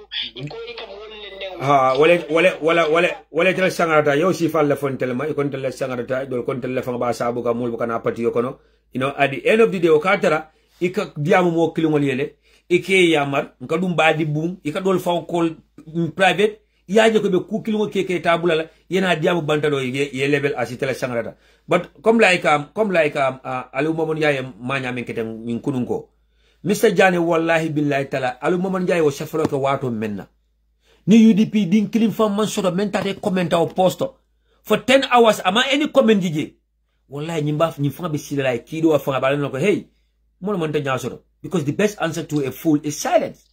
Exactly. Yeah, it's good to defend yourself. Yeah, but you don't engage a fool. It's good to defend yourself. It's good to fight, but you should know who is a fool and who is not a fool. Exactly. You know? Every time you come online to talk about this flag bearer issue, people shut you down. Okay, but how can the party executive come out? We are not in the time of this issue. There is no political party in the Gambia. Is due for Congress. No political party man. Yeah. And more they are UDP la constitution also they kataman di menna wala taman dirbulo le so e katama di menni la UDP ye itinerary so le so wala ye sama ko ye ka programme le jide be tamala menni la jandi wo sama kaba so ni mo le ngin dia moke hade atara non ko UDP di wala ye la fo kandi. Let me call it, for example, Sanajajula. Okay, ngaji ko Sanajaju can be could be my best candidate. But does that mean that UDP be sentimental? So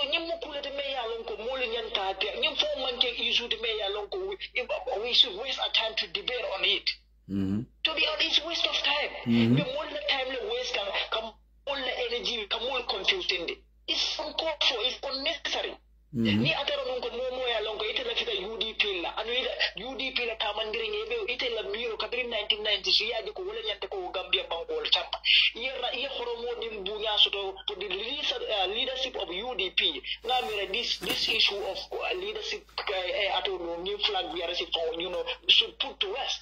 But Mr. Jane philosophical wala ni la intellectual ko wala kana be moli fala ga angale kan ba fola yaman dika kan fo wole membe Gambia sambal ko ya membe Gambia ndel sulata wala lonna wo ko ya yimbe bondila kan nyabe ni la londul samana ya fanyi ko ninna ta UDP man sakunda be kafula man sakunda mala loya Hussein Dabula may ko ya bondi Gambia do Gambia di sulata wala Gambia di wala mamma no so to be membe wala bi wala Gambia di wala problem o so wala be Gambia di meji be fo fentile di fo manke fentiti mole ni ye opportunity senya pika de ye fa yela na fulute pour bi wala de Gambia ni membe Gambia wala ni ko musole ke masakunda kan pika de musole mele ke na munoli wa ke la mon firi fe wala ka sa pika e di wala ma so de men de mala so ko wala mu Gambia musole la problem o Gambia musole man ko do so to bi ke di wala school fees jo wala mu Gambia di wala problem o musole de fa kan mole man letkar boro so to pour ka say di wala musole wala fanyole wala banyole bori man so to le tano wala mu Gambia la problem o Gambia di wala man jiken do so to be min la menna wala mu Gambia la problem o kuro man tarage me Gambia di mul si fo mole de ke mira wala ba why every time UDP no gang up against UDP kay mo bitel ka nyem mo de chowchotan talib den sudal nyanta kala flag biarat na mira before president atodo ni mayoral election itol man gang object against the state against Talib. People they think we are fool. Yeah, the likes of 𝒘𝒄𝒄𝒏𝒆𝒍, yeah. They let the first woman to Kalo Bandun Mera. It almost only a fight. 𝒘𝒄𝒄𝒏 Mammen. Do I know that say 5 Mera UDP? But Rohi Lota Kaitan Dimul Bela Co. The monkey UDP the Malabayo to Mugabia Bela Bela. One day may Kanyang through Kari electric 𝒘𝒄𝒄𝒏 Mammen Kakore. So you need a Mula Mutole. Wallahi. No, Wala Sabu at the end of the day. He is going to be a competent. For UDP, competentness Talib no better.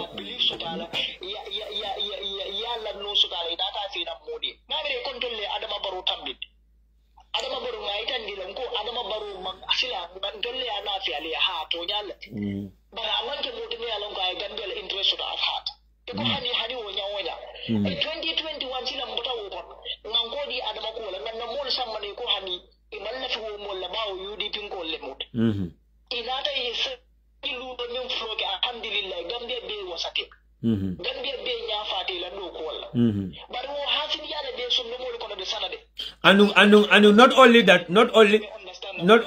not only our chairmen and mayors, but even our National Assembly members will be deputy bungo UDP amanka nyimanga UDP quota amanka UDP fasade wala UDP deputy me deputy bungo wala be do ko wala Bill Jamabeje will Damalka vote no, Damalka Balangala. It's just unfortunate that we don't have the majority there. But anything that is a 75% threshold, while any voting that is based on a 75% threshold, the UDP Nkola Balanta Obagata. But when it comes to a single majority, it can't UDP Nkola world. But Bill can't on a Bekata deputy Bungo, Nim Bill Jolman Bekata deputy Bungo, UDP deputy Damalka Balangala. UDP deputy Damalka Balangala.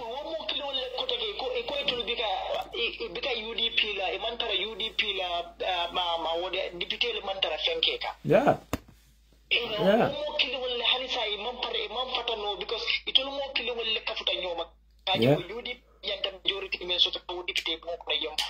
Yeah.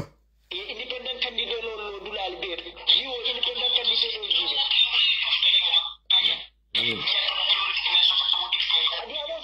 Yeah, sir. Abaraka bake, Mr. Jani. Hello, it from where can it, Mr. Jani? It from.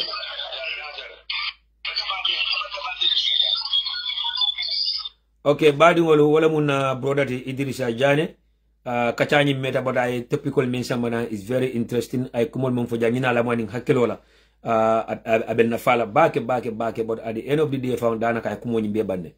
Na kuma for Jan drombe murala kuma kilolaka. Na kuma for Jambala kumole shankan na kotege. It's just a matter of until UDP nkolo alna lamo nyola ning hakilola. Nanyim fol sign from batara unko. Until the data bakilim fakil until beba ngani killing molto. Kulumbulal be ngani killing. Kulumbulal be left ka fitadula. Safely. Kanin kulungo kuputa.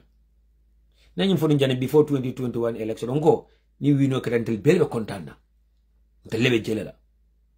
Bal alman tanka na ko boom mbel ñebe ko la wala rek brother Lamin Konate naji ko ben call kan na personal number nyinto mbole use kan number ñibe screen motole is +14256671683. It's a WhatsApp number. Nibe program when you can just click on the page. If you click on the page you will see the number nasa feje +14256671683. Nyo call driver sotolale nal ko lefte nala join programme kon ala barka bake once again atle badi jiberu lalu mbaflale ko Eid Mubarak from my end, Eid Mubarak from my entire family to all of you. Na brother fana bija minketa Honorable Bemba KM Kote. Honorable Bemba Kote, I think he's the proprietor of Change TV. Na sister fana bejang aja Fati, thanks ani men kam ko Lamin en Sanyang aning Change TV Gambia, Honorable Bemba KM Kote. Malik Ture mbafle fana baraka bake. Sister Mama Jawara is watching all the way from Sweden. Thank you so much. And that reminds me about my lovely sister Kadisane Stockholm. ani men kam to ko jiki sane nyol yol bebe Stockholm. Brother Fode, thanks for your time. Ani men kam to ko Camara Musa ba fra be ko ala barka bake. Na kola do sura fa be kol ke kan nan jam ba dan bala kol ritonna kuma kilimbe jan lafta men fulali atali UDP ngol alal fanyini ka one more time again. Alal fanyini ka one more time again. Why these people are not talking about Halifa Sallah and Sidia Jata? Men yalan ko be doy nyaton ko yakam bili 1984. Wa alaikum salam. Na brother. Yeah, brother salam. Yes, Alpha Bay Nimbara. Sama so ndara nyadi. So moda bi jala keto de binata ali la nu nal ko ata dol bi science and wulta in Europe. Yeah, all is normal, you know. We kondo ni la famila ning Gambian olbe ani UDP kolbe no. Abaraka nejo. Okay, okay. Kumo nyinte siala bake o.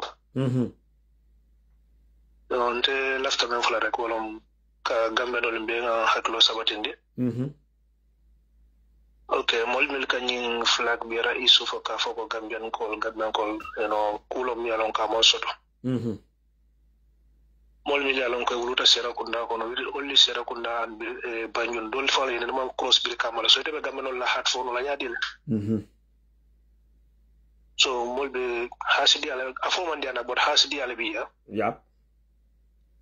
Ya mobe Gambian mobe fo o moli fo etele tra enjoy ka etelo enjoy mo continue fo jande lumi be fala ye dinguto akona la family. So majority of Gambian will little batare dal. Yo etelo mbang mo ko tan mbang al sita la do ku time mol bula no al time mo mi ala nta la family la al sita janne before 2021 you know 2018 19 17 al diamuta moli. So ala de marado dolbi wala alla ko ba dolbi wal malla ko mo so bi mbe bata min ko mo be le ba fes ka weda be gambe o mantre gambe mo be le ba fes ka na tar ko telil be Europe jabil be America ko kala ta pot family mbe ko ma you know ite kana ta boñul man kala yala an say man kala. Exactly. Okay, but nyimil kasi Facebook wi be safero le kala o be comment so le kala UDP dabo nyanda jenkela la slow di model la wata na dabo ka fendi afo man diana but fo nga nyim fo nak sana wat itel fama yo la ni la oncle solle. This is the reality al nga fo no itel fama ainda follow straight to the point. Si nyina nyanda fola mo le ke da cardinal alu ngo bulay no nyina nyanda fola mil ba fo kam bi wodi mbala frindo mi ala mbi alu Momad alu Njay o dinding Selman ndo mi ala ka mo fello wata famale fama mambura da Senegal fa bila chere bas mo le fa bila ka de fama hop amambura da Senegal milia fama fa na life save ne mo nyinin ka milio kulon ko ko no me milia fama la fank ani o kanande fa ne ajibe dos people be UDP la ko be telephone la be telephone la bar milia fama ne o kanande wal jama bi be UDP la milia fama bor dia jom fay bon ko bul so nte ma mira ko UDP ko nyada na la si ko na wala ko la fa discourse mo mi ala ko ifin sera ko da fa be ko nyomi fanga han mo fula fa ta ka fno la nyoma diam ya Allah mo so Facebook is easy like you like to go we see the mean that yes wala but momi ala ngane man tambi fara to la man tambi anen man cross bay bara la sa ko no gameno la frimina exactly no alen kana wol dango alen de nga focus rek 2026 ni you know na base ni ba upgrade la nyaadi le molbe ellet na nyaadi le mone banko kam banko la balwo nyanda so la economy jaralo de kala nyaadi le karaja de la nyaadi le alen mune nyanda kala bonga mo ko mata dale no exactly to nyala moti so UDP natara ko ite mari ko be UDP le ko ka diamo UDP le ngani so UDP le wax ni na Facebook live la fana e mari nyante fo ko mo la mele mari ya hakko de mum fana mo le kana mo filin wallahi ha do so mo be yes starno UDP le na Facebook live media te ya fo no asatara ko ma UDP la milka marako wala te bala kalam ko ikana na ina mo muslim ya fa mo haklo sinya watara ko amanke dal la kante no flag bera isu problème mantar UDP na mantar je ko mantar ya UDP na taramul be la ren ton ko la do ala SW senan le kafo ton ko bi jel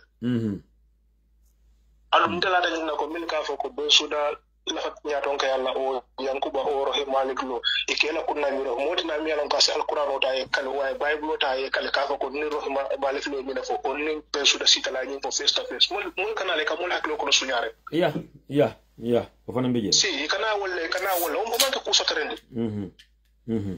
ko harma do e kala do ku nyala jibe harma do fo kala mi fo kuno anen bi ko la jibe so bar jimi mina kan sai ye nyine ke 2021 e gambe non nyaaku fo adam baro sida e tel bela na fan min ko ni badi dan taw sa e badi dul fal yo batare na fa no tel bela ko opposition tel bay je kay daldi so yo kay ni tan do ngeje ani mile kol ka ani mile bela moy kanda ko sa hakil ko la ndari no yes exactly na UDP alfal bu nya wala parada biri finde be UDP alfal la finde so mile ka ko dabo kete biri dawal finde tel fama ñol ni ani la anti ñol ani la on sol exactly alin kana ko ñu tadi yalla naka ko ñu tadi yalla no ni mi ya ko ni mi ko mel la ja fama re ko biri dabo ka finde fama le abaraka yamaro nyin kuma da ba crisis mantar UDP de no crisis tije itele ba wunu muni kay fantema itele ba wunu muni kay fantema ke fanko ko crisis le ba jabantele na ko crisis tije ya isirada unfortunate fana mfana na yoti modol be bula kay fedro be ibe jamo siandika ya yalan kafo na wata mu ka baje no kafo na wata mu ka baje ya abaraka ba mu ka baje ko sa min kuma da kay hakil to wolom dale no yes abaraka ba thank you so much thank you ya mbadu albele be kumol ya abaraka ba albele be kumol moy kan be mu yamaro te men ko momo diamu da ikaful ko diamu da nyoyle before mina live wala nka nyokolen ka diamu nyoy duma but mo bo yalo ko mu UDP din kendolde il faut nga yalo UDP tara true menna il faut nga ya feel wala ibadi ya feel andu dankene ya ko UDP da ma ni banko bonino wala namani diamu ta dron be katara ku kilolto be katara on the same page but it's rather unfortunate ka fona warata kawyer ka siajele yoti mul katram konole mo kum fabalo katram kono al haketo nin kuma kam mon diabalo mo kum fabalo membe kono jam at this moment o yoti mul membe kono jam wala fa me do ko kolyande kantel UDP ngol buru because comme na fa nyame alu Mamadou Aliou Ndiaye aw safara ko watu mena andi mo cling na mantalo poste comme a commentaje wallahi billahi taala ba jindila. Yeah, it's good to fight back sometimes. It's good to defend yourself, but we'll be jele. What topical be jele? What situational be jele? But the moment lombilin de wala nyam na la fila. Anu ata la fila. Anyam na kato fight. Anyam na anything good safi about you. Ni wakana ka kete attack la ka safrolke. UDP ko be jump la pejol. Fire dol fongota ayul ka asana wota de ka fair. Wol fanan fe tele politiko no. My friend tubabol ya fole. Mandin ko ya fole. Suru ya fole. Iko ni follow junku ni ha junku bak albe follow wala follow fonse fisata. So the best answer to a fool is silence. Modul be yalla nyaka sila wala wo ali Mamadou Aliou Ndiaye post nyindo ay modul enjeje ay distracted for at least a day. They were completely distracted. They were focusing on Mamadou Aliou Ndiaye back and forward bani mo be nyaka so post la ana nyongol damay taje comment je ani mu UDP ka klimantaje ko hu wala ha wala at post ko la ko denk about UDP. But if you give them the boss, you give them the attention, they will come all the time. I mean for Bilal last comment kako salo shita kata salola akwai he have given us something to talk about during the Eid. So after the Eid he will come back again and shout at us again. I mean, I couldn't go in Chokeme, na in Chokeme draw, Budum, Nama.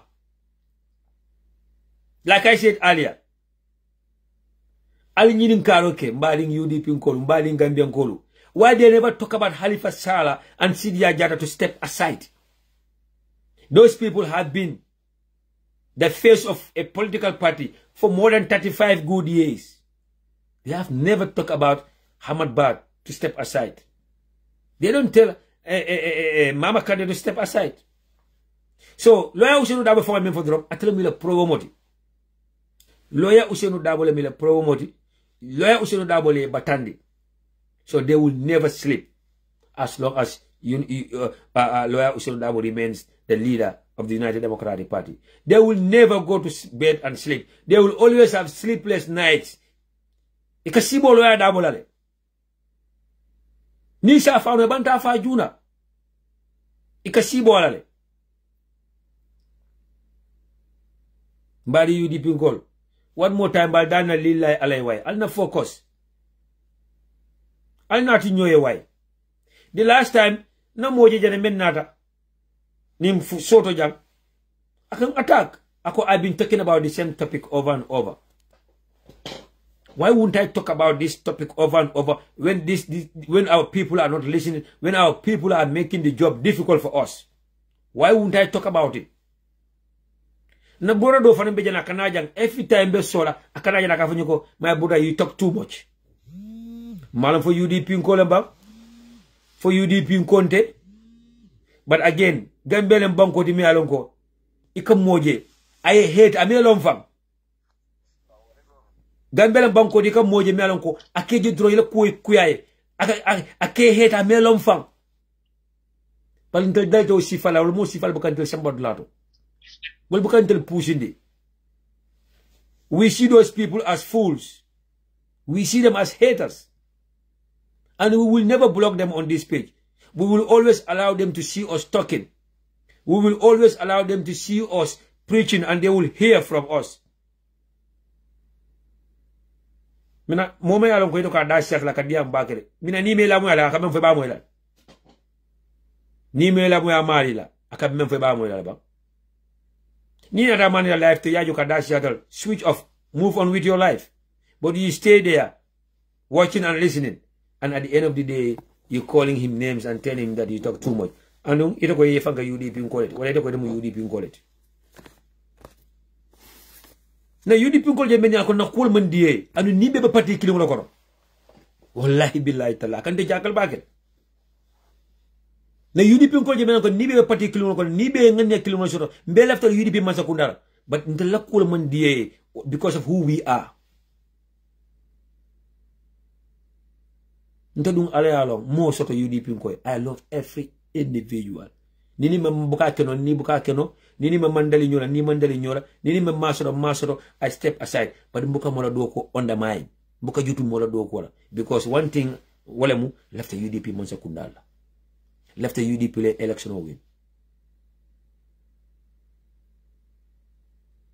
So this is the problem. So saying Alajibe,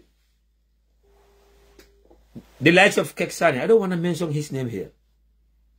During the mayoral election, it had a Kododial just to come and write about 𝒕𝒉𝒊𝒔, just to talk about 𝒕𝒉𝒊𝒔, just to fabricate stories about 𝒕𝒉𝒊𝒔. Wallahi, afanga yal nako talib men belo tafe mota wolkono me alongo you can be comparable to talib. But the kodi ningo mendela abula poso kon moko amal solo moko amal interest, so he will rather keep writing bad things about talib or to tarnish the image of talib just because mom jox nako halis dugal nako ci posam, so he don't care about the Gambia or Gambians. Minam Gambia, this is the Gambia for us. So not only Mamadou Aliou Njie alena sister jele mbanyali aka Musukumba afane programme so da ka homi ko 60 minutes mbal so bindila na lata la salam nal man la salam from a very clear source. Our program is mainly about kana ka UDP attack, ka UDP la leadership attack, ka UDP ngol command names la mbenyim fula la jambi ale haklotu ale programme ni monitor al kala follow al yajibe insha Allah alu muru na jam ko tekala ya foko sanay nyim follow al yajele o programme mi ko Mohamed Abokata nun ika fay ko tonya keso yo programme lo nu nyamen pour que UDP attack kandida kana usudu dabula lead character attack. Nyim programme fana is all about that because sa election canal election be shooter canal sa kataju mal la commande abita UDP la opponent la commande la men yalla ko be UDP support men yalla ko they could sit on any platform and talk rubbish about UDP. abo mo sifala kumande clean men yalongo ilefta wole law against UDP wala wole na UDP provoke. Honorable member, there is a number on the screen. Ninto can be a caller right now. I have to add your number so that I could have you on Watson Gambia. But if you are watching the screen right now, there is a number on the screen. It's +1 425 667 1683. I repeat, +1 425 667 1683. If you add that number on your WhatsApp, you'll be able to call me via WhatsApp. Honorable member, I hope you are watching and listening. So, Mbaye Nyaling, aka Musukumba, Salo program wale kumase. O program farang he's been sponsored behind the scene to come and target UDP and the leadership of the UDP. Yes, hello. Hello. Hello, salam. Yes, inimbara na keba. Inimbara korta na kusumole. Idege. Hello. Yes, in Kemoile. Bedimba for Eid Mubarak. I'm calling all the way from Mozambique. Okay. Abarakabake, Eid Mubarak to you. Calling all the way from Mozambique. This is why I was about to ask you 258. 258 is where? Yeah, anyway, I just want to contribute a bit because I'm a keen follower. That's fine, no problem. Feel free. Yeah, yalo sana alinga tonya fonyo ye amante nyunkuo mamu blame jinga talibe fanam blame jele, you know, this leadership issue member banko nyenkang. I think Talube should be born enough. Kalo kafala mulieko. Look, these issues mengalba race content. I'm not part of it, so that you know it's dimba nyimfa. Because when you remember caring, tolumanke tolit, we knows that you know CSC kelole be caring. These are the people's men yalonko. He joined a Talube kele dunia benyala because he UDP lemu is a replica of the UDP. So mayoral election he joined Tanyola, the like of you understand? So we knows that he like Kelo they are fight. He mantara silari mfengofena for double leadership. That's the only thing he silari men. Exactly. And let me tell them one thing. UDP nyanta kawolong. Sana ya kuma kilimfaja is very important. Wala intabe UDP since 96, but intabe ka comment. Moli be UDP men yalong ko billahi. He pay UDP 100%, but honey bika comment fan into UDP. But you know, he bully everything they put it in UDP in another way, other than you know, kasi internet okonalbe woodlalpai. This moment, I remember the issue la. Naya la nyim bondi more than 10 hours UDP kilimang comment nunje. And you chocho nembebe caring tasotola. But you know, we have certain peoples on the media, you know, I mean on the social media. Alinga diamwe, you know, more men yalong. You know, this boy will be talking of the UDP leadership, flag bearer, etc., etc. Thank you. Thank and you. these are the issues. Please, Alin kana molu valid ni menu yalon ko imam valid because ñu man tol muta fenti. Al na tonya fo ñoy Gambia, you know. Gambia ta kata ka nyamen na, you know. Kunu ni mole be diamu la bota janna seita. Ninna doku la be diamu la nka eta lemu no sanya nga let me say 10 meticas le diala lemu na dinnani. Woda benna Gambia just $9 ile fe. Akonye lamina akonye $100 sote lemu na din Tanzania Gambia. Exactly. Exactly. So alinkana nyone ne ko membe kerim be ngalon you know, please alafu these peoples on the media men yalon ko the social media la you know be diamula anyhow alafu yake alakama, please let them stop it. Kana I mean molu value the men yalon ko nafatu la, you know, ne buladore be la wuro li men kele yo wuro li ke, you know, UDP yalon ne be men keka. Exactly. Exactly. So this is Minnesota left and contribute la malafika diamu bad. Pari aliya lonko moli be UDP le men ya lonko they don't comment. Il hajite ka comment. Il hajite ka si social media ni moli be agula. But ni UDP ya fanga na ni bulo si menke noje. Isembo si menke noje. Singo si menke noje. Nganyo si menke noje. Ibe okay kan tilwotil. So alna diamu la diamu blood one because nyun yalo ne ko 2026 konita bail. Kuma jamaate oto mbenga lo ne mebe banko ka. Delta ka nyimfo ye ko nan ganyeta ko banko delebe jella bari nako boom delebe kumbola mbe wala kono sila so alim denga dance for 2026 exactly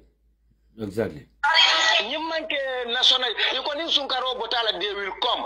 This is a way of, let me tell you one thing. Nyimu strategy that be may use can UDP la these are part of the strategy you meant to use 2016 kamoro doli use fake morally dunta line all to WhatsApp line all to UDP pe ganye la tenin fa tinna na mol fa doli bije wol sita suwo kono ye bankata tarte o fay. Do you know what they believe in? UDP be ganyela. So these are part of their strategies 2026 sumantanan. So alkana ilanyum kuma kensonga alkana altulo it will not work again. Exactly. Yeah, more manke toilet is sana. More manke toilet, please. Aliyalo Gambia no liyalo know what is going on. Tolmen be just for us we know. You know, kunungi ka $100 kemen kundo big Gambia you put $200, $300 bikena fa fenna. You know? Where are we heading to? Gambia is second to hell. Alinkana nyone ne why. We have more issues. We have more pressing issues in the Gambia than UDP leadership, who to elect, frat beer, etc., etc. This is part of their plans. Ye plan A sort of ye plan B sort of ye plan C sort of. Why don't Mulati Nema or the opposition will face? Asana, you have a lot of opposition parties there. Muna Nema will face. For okay. The same thing.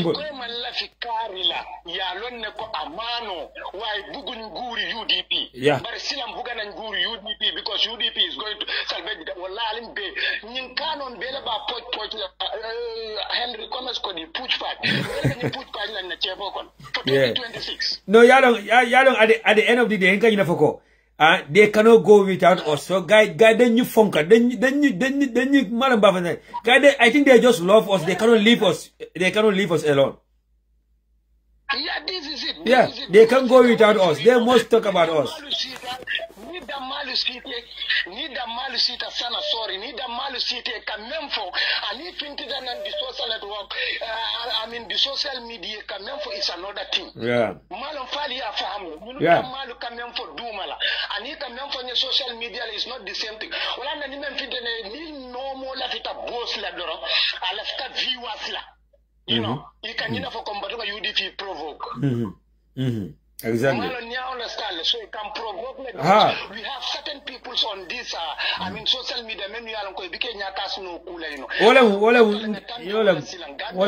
we are the kingmaker. UDP is the kingmaker. So many are going to let them live. What is important side? From here to 2026. Abanta kuma jama mani dola. Ngatrai doranga na molu. You know, awareness sambo wara debargande. Is no need more awareness the more honey told men to be NPP they know what's going and go we have rumors so be krip karab kan ni watin ko ne ko be pati kutolo nga sa doro boro mal me ko ma tula bikalo exactly abarakabaji okay, thank you so much for your time. Thank you. Namana brother memfo fana kuma dole ti jam mi alan ko be amoy.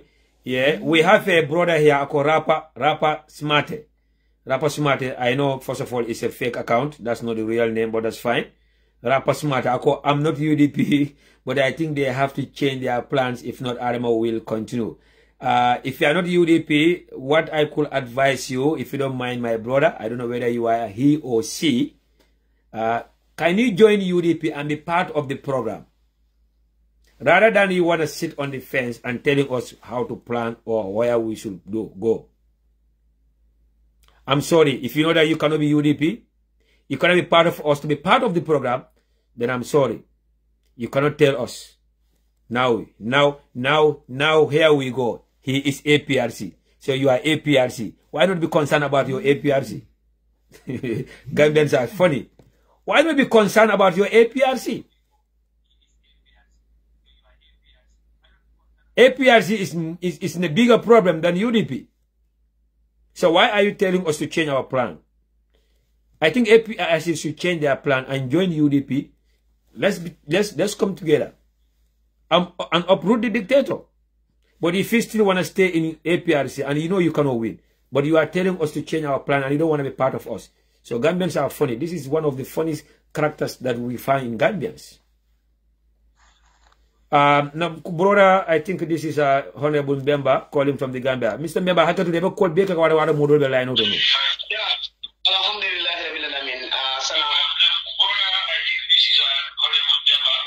ebe program men la moy kay ba ibo talala.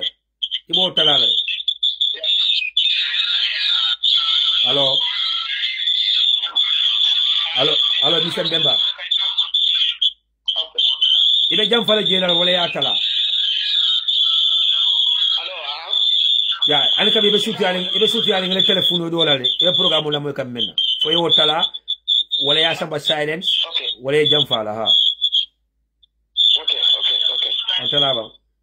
Okay, now you are good. Now? Yeah, you are good.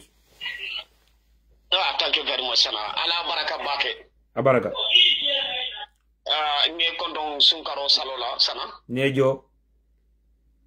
Si maya ba jata kende aba ani harje fring ani tanko alma Allah Taala adila ani United Democratic Party ding be in the Gambia and diaspora. Amin. Thank you.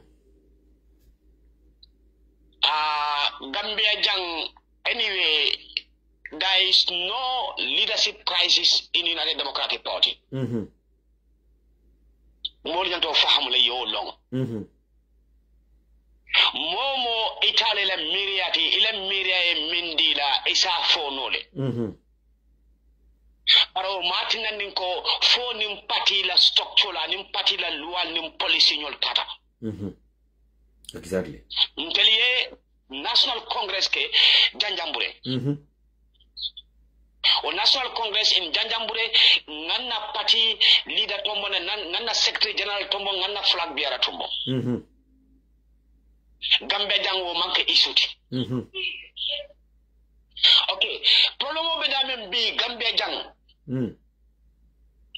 UDP din fan la nyanta budala kanyo challenge wasa formol to yetaro nyo debate la wasa formol to me call melon ko imanjare. Exactly. Ebe mol nya dund la mol la. Ebe mol hanid la mol nya. What we caring for? Because nyaade ko ndaman kadu nyola ndaman kanyo saba fenna fammi yalonko ntolo kun fale kabrin janjambure bilon tabal dalba damu dal kanyo sabala o kanna million natina nyoya wala 2026 months he follow. Let's all focus on our party. Nyim party nyebe Gambia kanandila. Mimbe Gambia jang ama mo kumpa. Wallahi. Hani bulu susu ding ama kumpa. Gambia tinyatale ala bunda bele kasarla. Woto nimol ba katakan pour kol dada kol tobotono ibajala ko nganna man sakunda tano nyin criminal bulu alin kana so mole distract. Fabeka UDP ding letibam whether they are going to be hired UDP militants mi alon ko binale kana dulala hijack mol bulu o ebekala UDP tutu bantan letibam mi alon ko ebe fenne mutala kardola ibina United Democratic Party kono ka confusion o aning misunderstanding natije nyantam banna nyina bi niamwe flag biara janibe flag biara kumo fula anin kafako UDP la alpha keba atala nyante fonyalale nko ya mu kamba ya jibe muna bije wallahi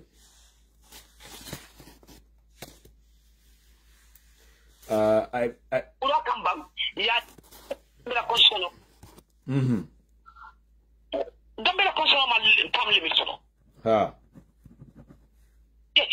Gani ba for a political party ko as term limit kala kola discipline the central government term limit there is nothing in abra wonya jele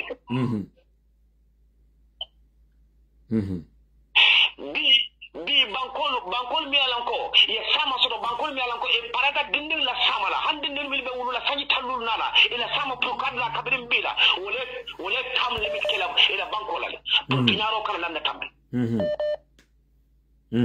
ba tam limit ka fenke da tiñaro nyimbe lande tambila le Munya kami kacala fang, ngolo buka kaca, ngkau ike faida men, na fata damen na, amandai la sodo, molte ya kumomoila, patiel tatala, militantol tatala, foot soldier sol tatala, why I bol cool not la mola patikono. Miyaran ko haji kuma balle belari UDP nyanta wala address la haji kuma balle belari gambe masa kunda nyanta wala address nyata ka fidi gambe dine kafa moli wol bebe nukundi ya shidla wakan ishita wakan iko ko United Democratic Party la wallahi bala fa warata yo yalla nako United Democratic Party being campaign in 2026 is a win-win situation ye min ki dan gambe dan moli ajele ngafo moli le ya mela ko nana maji ko lo ya mela ko talinam wo mol tate fanda kono wo bi wol mi katale wallahi hanya tar ya adama la londi ya adama nyu sala londi adama nan ta ganya la jang kotake du mami la fang adama abe lola because naka abe lola abe problem ba sutala gambe jang we are not going to take two term I tambola it's not possible Gambians are not going to we are not going to wait for the party we are not going to wait for anything we are Gambians and we are ready to Gambia regre Gambia regre pour dinir mi la fam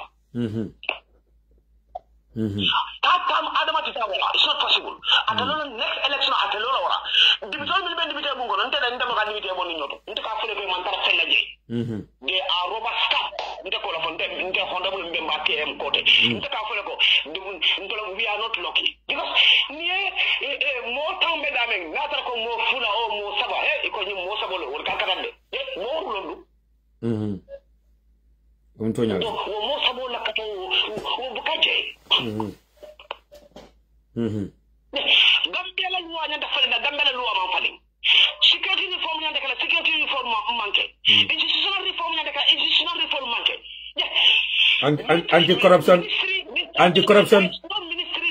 Anti-corruption commission nyanda lola mallo. Health sector ko dañu banko. Agriculture bo dañu banko ko ko be ñu banko. Min do be ñu banko ha ko be ñu banko. Harbi Gambia no image ko United Democratic la party attack for leadership. Ni mo mala balati, ni mo masi bolati. Na ko mbala falti. Gambia na ko mbala falti. Ndel ko ndik Gambia na election na professional na doctor na PhD ñolo. Ibebe ñu Gambia ko janne. Sana ñu gëna mala fati. Wallahi. De akan niyo kuya bag wala sometimes in nata janka frustrate bag. Sana ñu gëna mala fat. Nga Senegal jibe Senegal electoral council wala ba wala far ko president ko dani tebe wulanto be lorine. We are independent institution. You cannot corrupt us. Ikat na dunya jitun tolla. Sana. Ko gambe to keno la bang. Wallahi.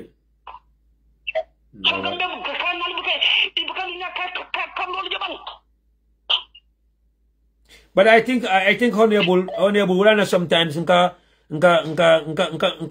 with this conclusion kafoko Gambia not from my phone Jawati. I think Gambia knows they are born to suffer, they deserve to suffer.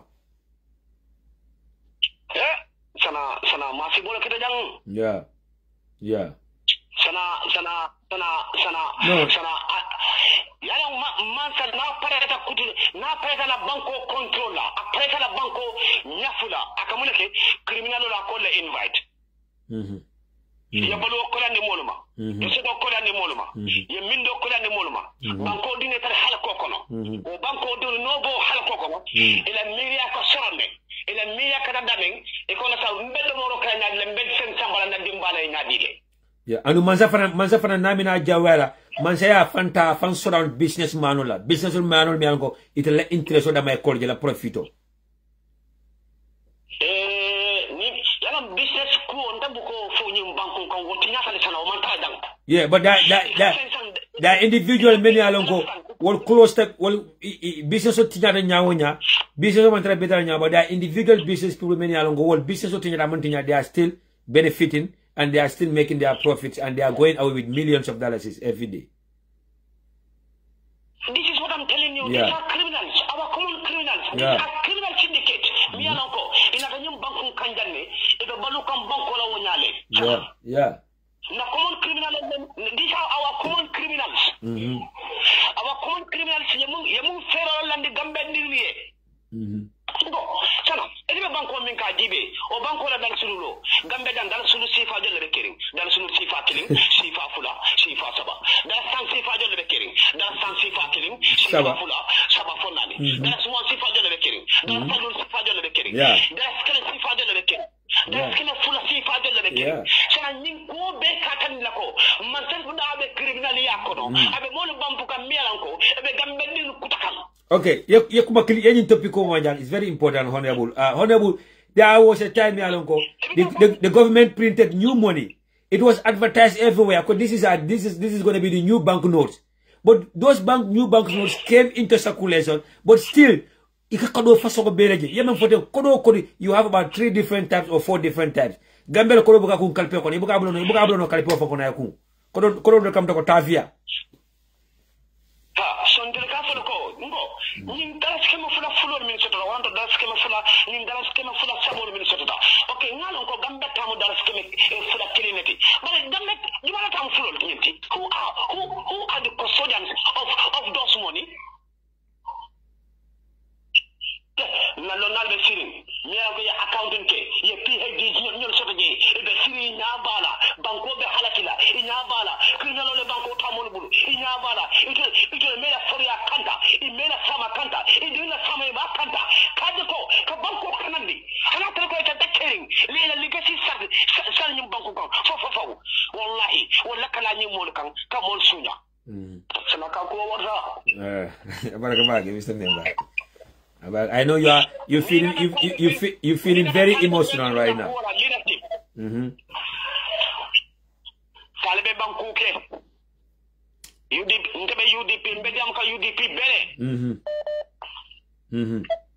UDP si hakilo to ni mol mil benyola. Ete sana modo e findina ako sana ko nyanda sana kila tenne ita fa mo mari long imala bota dameng we afo min kama amalo amanka UDP ti ata mun tan ntanolati njawol la muiti e fendi yense nyola ni man tan hakilo la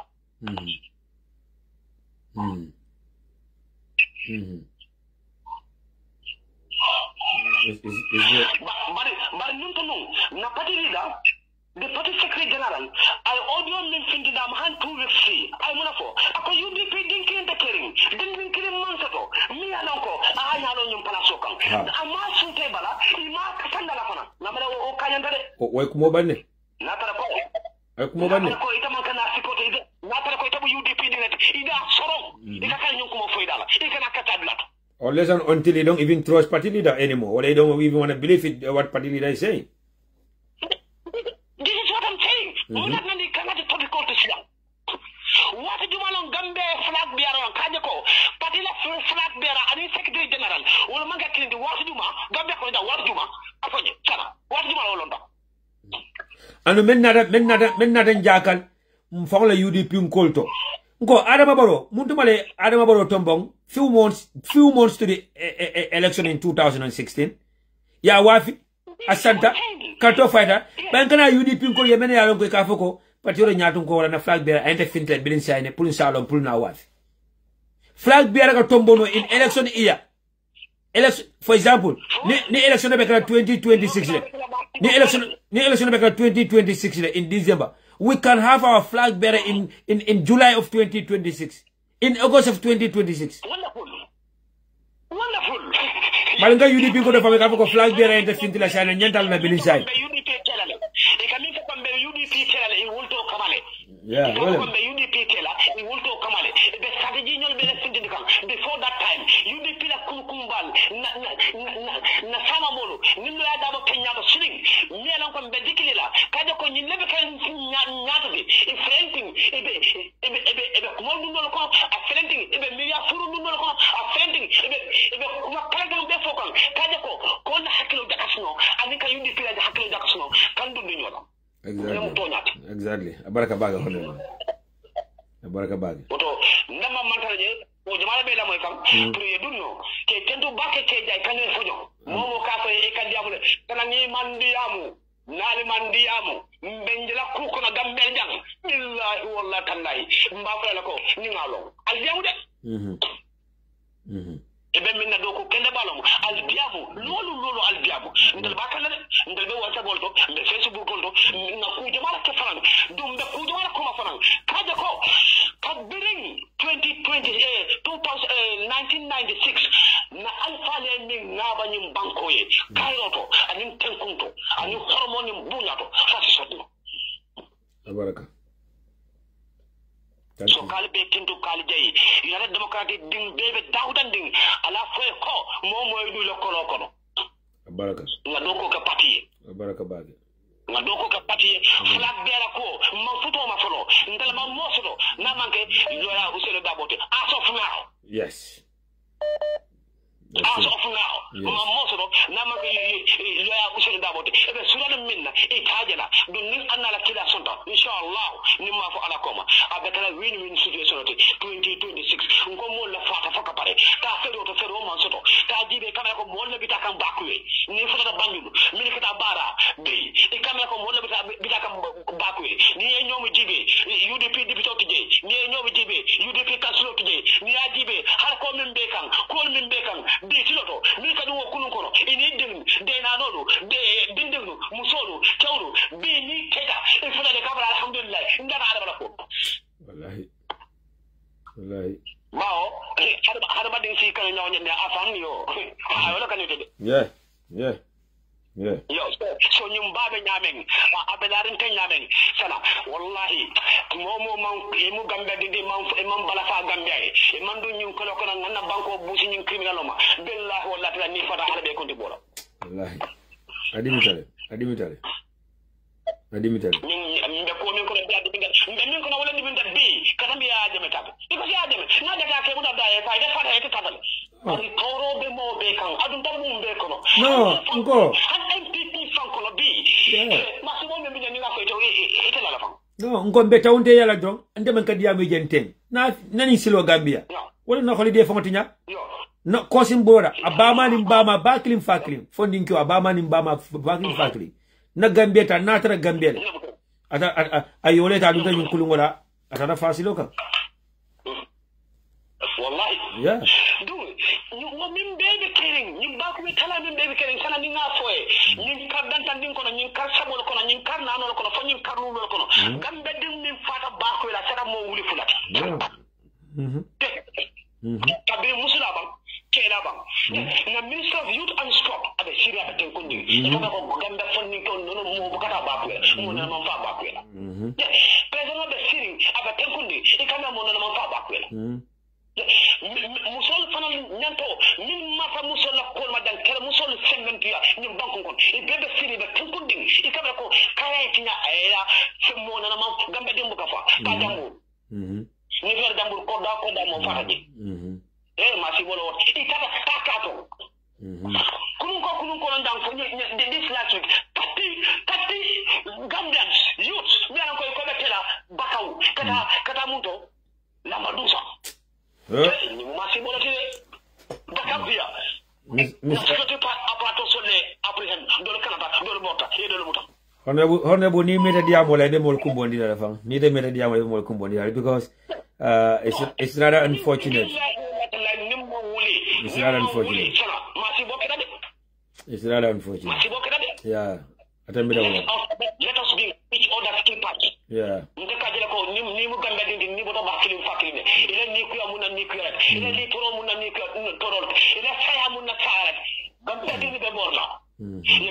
Ye gambe wasi ya natnang e ma di funding kola ko be party ya domo ya asumu anu competence bio funding kola e kenya ti ole ko mo furu net wala wulta e kan fata kaje ko balu man sonya ko man sonya ani nan bio wasi mi fata e tu mi kana kayta be mboti lolo sana Baraka. Thank you so much. Baraka, thank you so much. In content about in other joint Jambi, Ilakata is very, very important. And I hope more be la more than Hakilo la Komka for Yamen. Today I have so many wonderful callers today. Many joined the program moto. So kuta nyawo yan telajam. For a little bit early in the morning nyawo in the Gambia and Europe. But I have very important, wonderful callers. Many along kwela kachal kumare jambake. Brother Idrissa Jane, na brother me callke from Mozambique, and na brother me callke from Italy, and then Honorable Mbemba nyi. Ye kumare mfo jambali mwini ala mwini hakilola. Nama is high time Gambenolu na balafasu tam faye shai. Na brother rapper smart ako he is APRC. But he really like UDP. We love you too, brother, and we love you more than you do.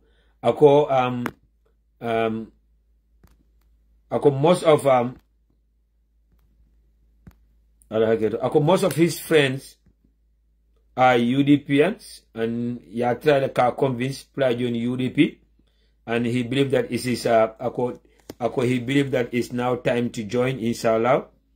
The way our country is going is very bad indeed. My brother rapper smart, wherever you might be in the world, you are more than welcome to join the United Democratic Party. Trust me. And you'll be welcome with open hands. UDP is for every Gambians, every Africans, as long as you want a better Gambia for Gambians. You join the UDP, le bala nol fanko yara fankama mwe banta. Anika UDP brand nyamen, UDP mantra won nyama. You'll be treated as one brother, and you'll be treated equally. And mbe mutalako men be 1996 in the world be kaendal. Join UDP and be part of the solution. Trust me. Join UDP and be part of the solution. Thank you. And a brother Sotojang, Lamin Konate, who's calling from Atlanta, US. Brother Lamin, now you can meet a track about what model will I know. Okay, assalamu alaikum. Wa alaikum salam. Baraka ko benyadi. Alhamdulillah. Yeah, say yaro say political the tembo to tankata 2026 karo. The problem balde jaraslo ko. Bangane ko tamala nin man keku.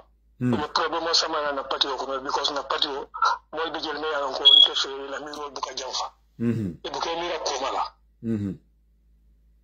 Because sorry man nyante mi ra ko mala. Ali ya dati dami amanke ko bi do ko kono. Dumo di te men ko do ke kato mi ra kan wol. So nyante ali na Gambia no na style no siata bakiri.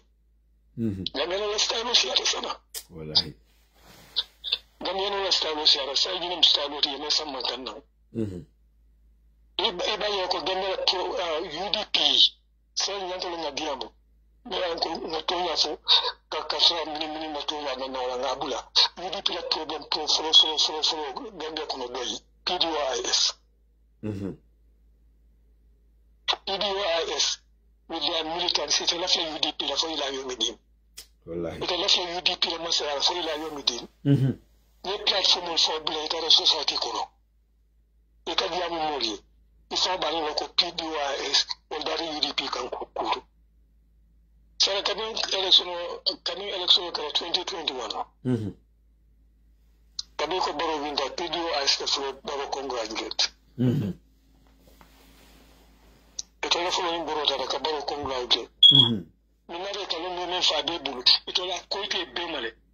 A quite Bemale. A quite Gamano Bemale ko. 450,000 votes. Baro Masur. A quite Bemale. But you need the searing.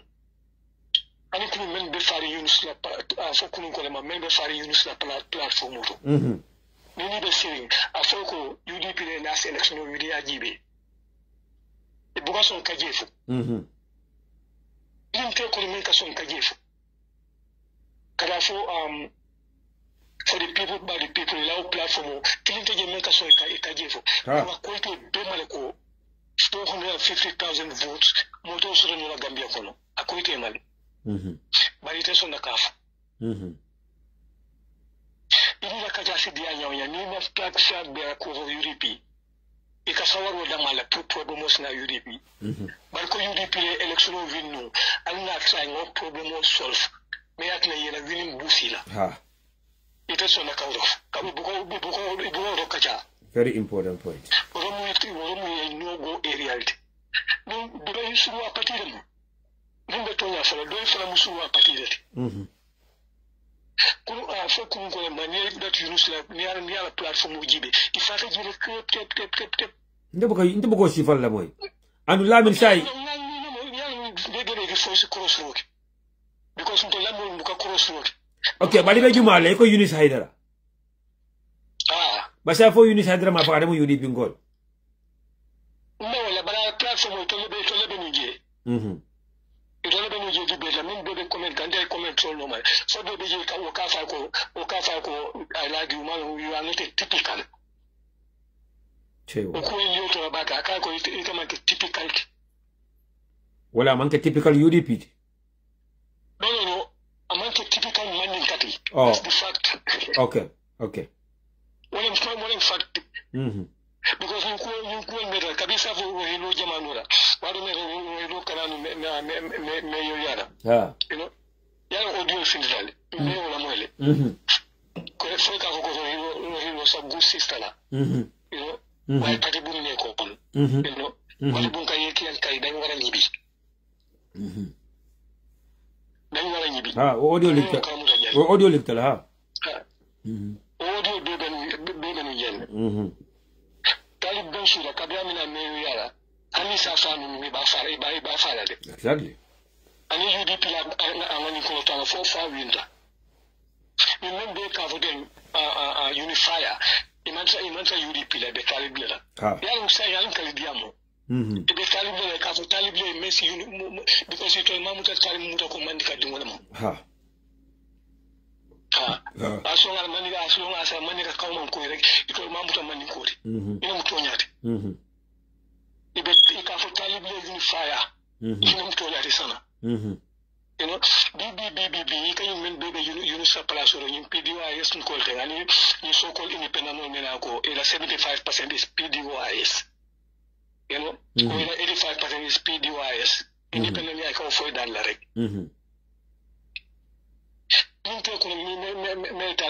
support wala natumola because Talib was UDP kilinde je me support no foka bia winter ko hilo so ya overcome the sign by new area many ajina ko wala jina suri atal ya ndo kamo londle foka bayena yamba yaban ito do wala nyama the same thing happened to Barrow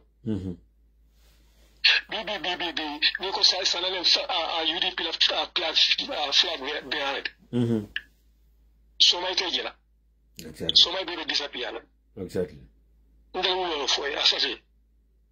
BBBB, Nico Yankwadabla UDP flag bearer. You mean baby to Diamu contain. UDP Nadia flag bearer apparently. Nico Soma Yankwadabla flag bearer to UDP.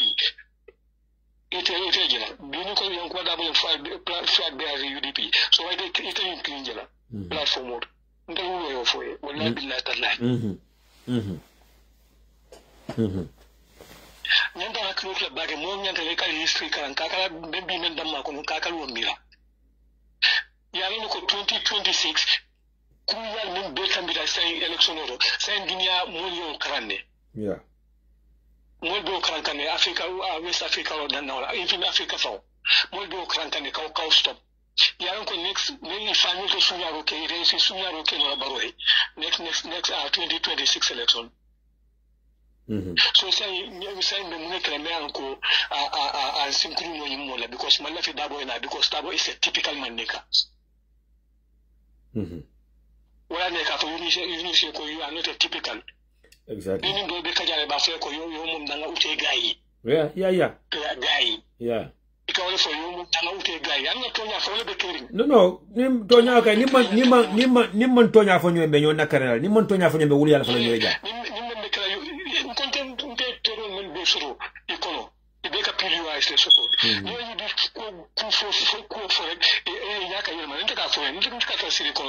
Okay, what say?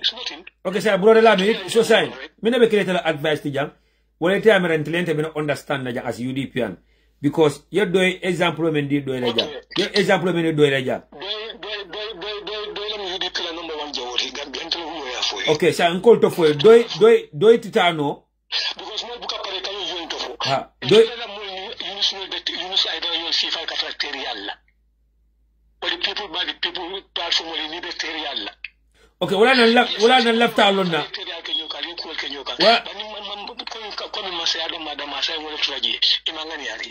Okay, wala left alone na. What is going to be your advice here? Bana UDP nkol yal no ko nyin doy nkol lem promo jang an doy titano itata winna ititano e mala fi UDP eta ilamo rek because ko ali fa sala ka babula right kadelo la tukun okay nko nyin do ka gamu ten kana kara UDP kan ko unify lafta walla ali fa sala ko next election akata dola alta dum kan do to na ya sama jara ali ah non la fo wala de no no la fo wala de okay on a believe ko Taliban unify ati no wa France Gambia unify no fa believe sala to believe sala anay ka je ko dina fa faire sur le flo ako no fa faire sur le flo alma fa sur le flo alkawandita ana nyaayele yantandi yana fata mo ka ya sotole mo ke fambunyale moki mo fisa mori mo harma ni yote ya fambunya nda problem mo 2026 yanko UDP so UDP o ko da mo be ma sen because su yar kunto men kakenu o be stop lale so yanko say is for UDP mo do vino stop no so say ko ka problem o ble ko so UDP ko le yonte nyaayele la on to nyaali our party leader our secretary general our flag bearer is double it's not a dictator you know the dictator sitting by you can master follow and we believe in double like the Senegalese believe in Saya Sonko because double from I'm corruption and it's a unifier, literally not a unifier, double is a unifier. UDP is already unified. Literally, Surwal Bejil, Manikol Bejil, Mulai Bejil, Cerebral Bejil, Silsi Bugabia Bejil. What kind of unifying you are looking for? Sana. Hypocrisy ya kola. Nka hypocrisy ya kola kumantra keri. What kind of unifying they want? What kind? Hypocrisy ya kola. Naifika ya kola fende keri. Naifika ya kola fende keri.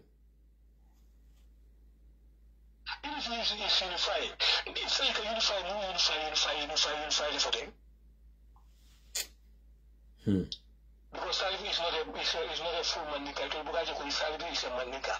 They don't say it like that. You don't turn that. You don't turn that.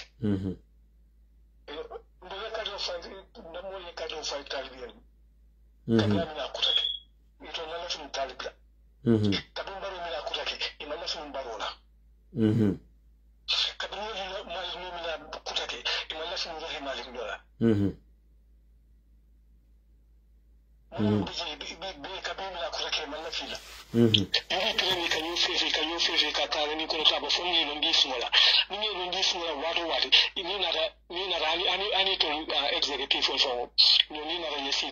yes, somebody been come not doing a party bubala, you know, why I'm going to Sempagi or I'm going to Selly or I'm going to so it told him, you could show him, you will take care of morning. Yeah. Huh? A jackal water. Huh? A jackal water. A jackal water. Can media to Haki Kulabans? Yes, somebody in a game, and said, line as empathy be in my like. Why I'm not Sempabini, pending. No, I have a salary left and in double time, you are double candidate, I don't get president to follow. You want him to be a president to unify Gambia, to build his institutions. Among follow. So it's not this is not a dictatorial like one leader. How long Halifa Sallah been a leader? In another way, Halifa Sallah is a dictator, in another way, Ola sa unko UDP kelobe lo ada kelobe keri. That's it. ba fo ko be to be ko man lef be dul ika UDP ko da mare je kan ikara be media to kan mo bo fa ko ka wuya to mo UDP no la mi yalon kumo fa sutar da men jam jan don ko ita jira ba aba fa halifa salali halifa salama halifa janadi halifa salali halifa salala ita jira ko di don mo kan yalon ko ita jira la mi yalla men fa ko jakalo wandi Gambia is the only country mi yalon ko opposition ka ñu opposition le kele opposition ka concentrate ñu opposition da malka opposition talks about ñu opposition da ma. Thank you. Abula wada signaji la a ñini Sénégal. Mohamed Buhari signaji la a ñini Nigeria.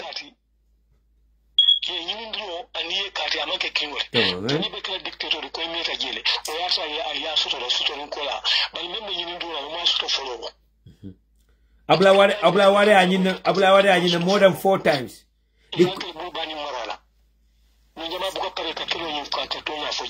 You know, if I only more election sooner, 450,000 votes. Can you get the member blown in that? Yafuko, Adabaro Sotole. Akakoi Bema Kamasoro. NPP man 450,000 votes in Masoro. Okoza Gambia do Demale. Amasoroji. I see the Bema get foreign assault. I see the system. Exactly. Amenke nanyum fole to nyalem for the registration was total, but it's not all about the cross border voters all. Ya kele system okele ya program with working with the likes of Shidinja and others. Yeah.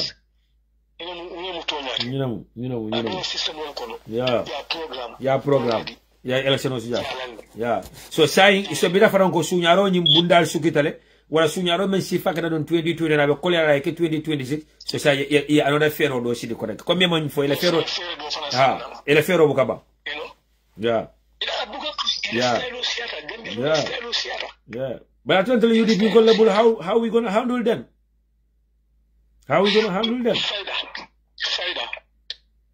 wala mna probe mo yeah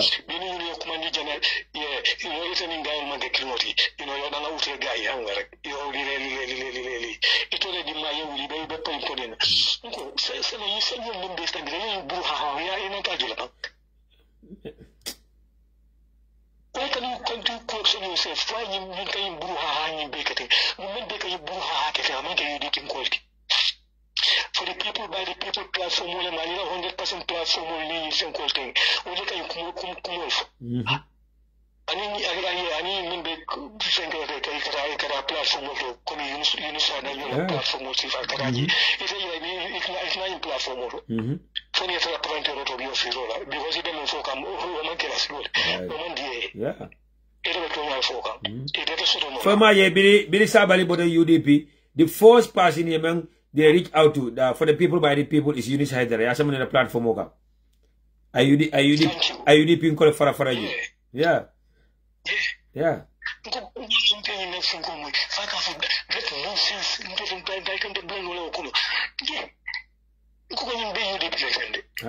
Former na brother fananje idoloko UDP ngolo madi ano I believe mwole madi nana maketa ofane muneke ofane safroke ama bila safroke ama post follow the I mean follow ke I safroke fa preda I was on Gambia contact ID wala pour wala ta post bil wala ya post wala ya to fintindi mobi ajo ko tele asafe sa ko another ni was on Gambia ma to fintindi nu maybe at fintile na abondi ba bila ko was on Gambia to fintindi atara page da the same post ni ta post je budu muneka daje ito ko mo UDP ngolo de iko jawole ko alna jelena alna sawoy lomma so you know it's rather unfortunate yeah ani ku ya warata sometimes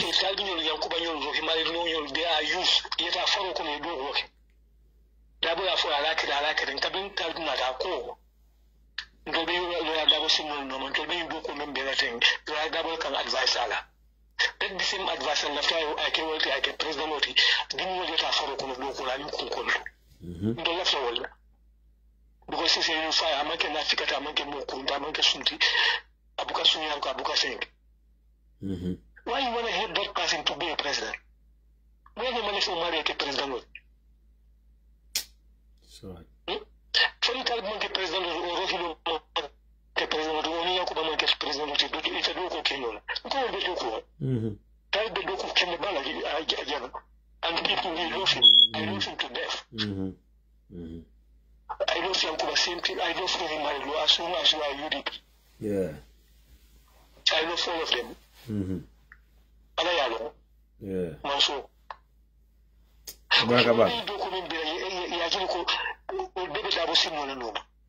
So I knew the president of the being, in the president of the being.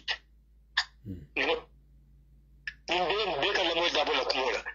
By Nico, and calling flat bearity. Nimota Yelamuela. Hi. No more than one way in Amuela. No, I had a calibrate. Ninka flag bearity. Exactly. You know, more than the Kelamuela. More be more than you know better la muela. Almost all better la muela. No. Amanya Kubai. Same thing to the Hilona Kradibi. You have gone Amanya Hilona. Exactly. This condition probably in 2026. Yeah. Yeah. This is a fact. Any double flag bearer done, UDP done. UDP Peru Madabu Samanga coming in the State House. I then for my UDP reform. Talmuya posture, Malmuya posture, Yankumanuya posture, Lokoke, Fuja, Dali Tunyala, Sanyu Loko. In Fankotoya Moya for a bit. You know, but for you local, for you local, where the UDP Masakunda, Australia, you know? Exactly. They are going to have a term of 5 years old. Exactly. So,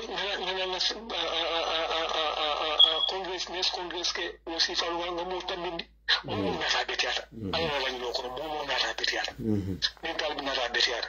The young woman not happy yet, and so he knows that happy yet. And UDP them will leave us solely. Yeah. Nakeba will be a Larry Six and Dr. Manager would be good quality of leadership also.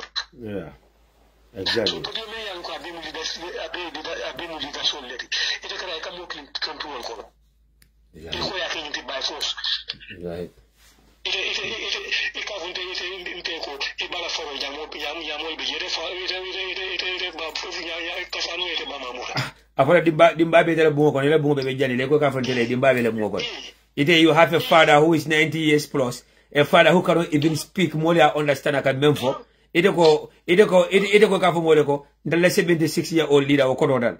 When your father is 90 years plus, occupying a public office, number 2, he cannot even pronounce his name correctly. Now, die like Afro for Monocano about Dakon. No, Gambiano funny tale. Gambiano funny tale. Yeah, this. Yeah.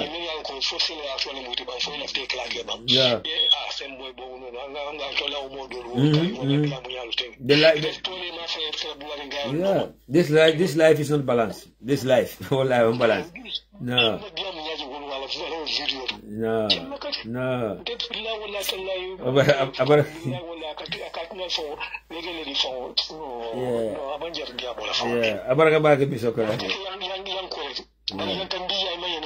Yeah, definitely.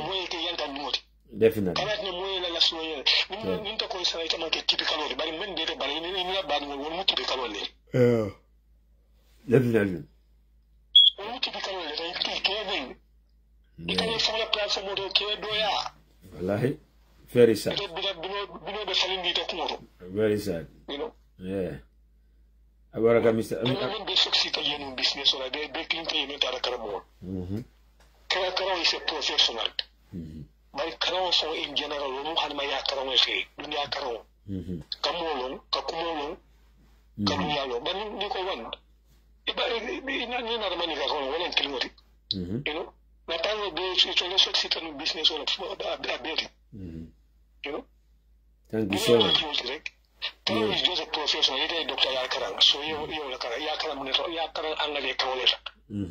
You know. Abaraka bake misa konati. Barka foko kari karande rek so way haklo so. Karan nanya haklin taw do karan Gambia karan nanya haklin taw le tama be fariji. Because ni haklo so musaba man ko develop. Yeah. Abaraka bake guys say she no natale it's already 4 o'clock here in the morning. Yeah, but Abaraka bake la contribution is very sensible and is a point. I hope during kalamo nyola ning hakilola na long kontelebe cooking na to nyoe. Yeah, that will be very helpful. Yeah, that will be helpful.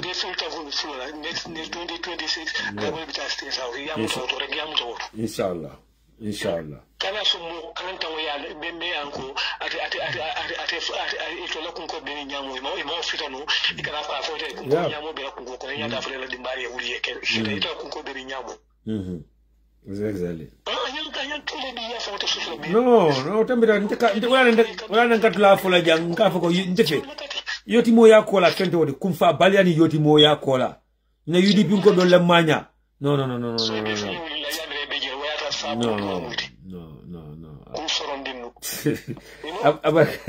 Abaraka bake misa konade. Thank you so much for your time. Abaraka. Yeah. Mbadi mo ala hakatu mbe kacha kumfala jane mbejam for almost 3 hours plus. It's already 4 a.m. here in the morning, so I need to go to bed because I have to go to work tomorrow morning, inshallah. So I tell the Africa nano kata wul telesign, maybe Europe nano kata wul telesign. Na sister joined the sign, Fenda Dabo, Fenda Mbafle Mubarak, Mamadou Sane Mbafle Fane. Thank you so much for your time. Thank you also for joining. And when come to border Idrissa Janet, thanks for the call. Rapper Smart, thank you for your time. And in many come to call Change TV, the proprietor, Menkara Honorable member 𝒘𝒄𝒄𝒏, Mbafla Biokola Barkabage. Once again, UDP calling Benyo Danila Drong, Benyo Yamal Drong, Cartoon Yo, and you make a force code motanta motijam motomo butano. And now I'm embedded the koala. Baby and a clean rodan and lamonola way. Karisana Karadasha, Kariman professional, Kariman Karan, Kariman intellectual, you're important jam. As long as we are all UDPians, as long as we want a UDP government come 2026, as long as we want His Excellency Lawyer Ousainou Darboe to be the next president in 2026, nyanta kalamui nyola. Nyanta katu nyola. Nta suti atale. Nta dasi atale. Nta sangratale. Nta man professional. Nta man diamono. Oma important job. That doesn't matter here. What matters? What can you advise? Because sometimes, because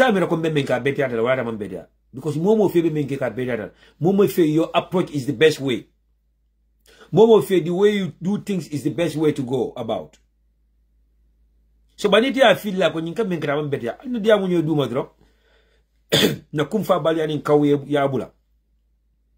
Let's not give the boss to the opponents or the enemies. Let's not engage them. Let's not entertain them. Let's not give them the chance. Mamadou Aliou Ndiaye ma fo ku molong ama Kenya long. Mom nak fogg ne mo yore boss bi. Ndeysaan. Mom nak fogg ne nak he's the smartest one. Mamadou Aliou Ndiaye fogg ne Gamben yep full lañ UDP yep full lañ mom rek a janga mo xam aduna bi. Fekk demba lu fi xewon rek mënuñ ko faté. Li fi xewon demba ak barki demba ak barakati demba mënuñ ko faté. Faté hejut fi. Before 2016 election, during the 2016 election, and immediately after the 2016 election, li fi xewon yep mënuñ ko faté. Ken dofut fi. He was anti-Yaya, duga. Anti-Yaya, duga. All of a sudden, he became a mediator between diaspora governments and Yaya Jammeh. All of a sudden, his father ran into Senegal. Fear of his life. And then he becomes anti-Yaya. He has never supported UDP. He will never support UDP. He has never voted for UDP. He will never vote for UDP. So that man have the gust and the audacity to tell us who we should choose as our presidential candidate. Because they knew that UDP more yor. They just like us. They cannot stay away from us. Batel UDP ko me ko ka opportunity de la. O alka weapon sol dino on opponent sol le can I use against us? Atele mal fang la promote anu atele mu UDP la promote. Ko honorable Mbemba ya fo nyame. UDP ko be audio di dale be ñu attaque la. UDP ko be audio di dale be na alpha disrespect la. UDP ko be audio di dale be na leadership on the mind. Mbira no ñaaro ñaari de. Comme la bora la min ko na tay même foten. Doi will never like UDP. Doi nkol, doi dingo pir will never like UDP. Why ñom mënu ñoo dem ñu ne keneen du dem push mu taka. Why ñom so leen pusher sa duñ taka. From 1984 up to date doi da nga push be sona duñ taka. Why ñom demu ñu ne kenn de dem. Was still wala kana fa molé ko na yalla leader change we will vote for that person. Now the program will change. Ndala mol mi ko bi 1996. Comme la min konate men foja. You have all the qualities in our leaders. Il after ko bi 1996 wol mon smart wol ke mira nyama man bete wol man miro so.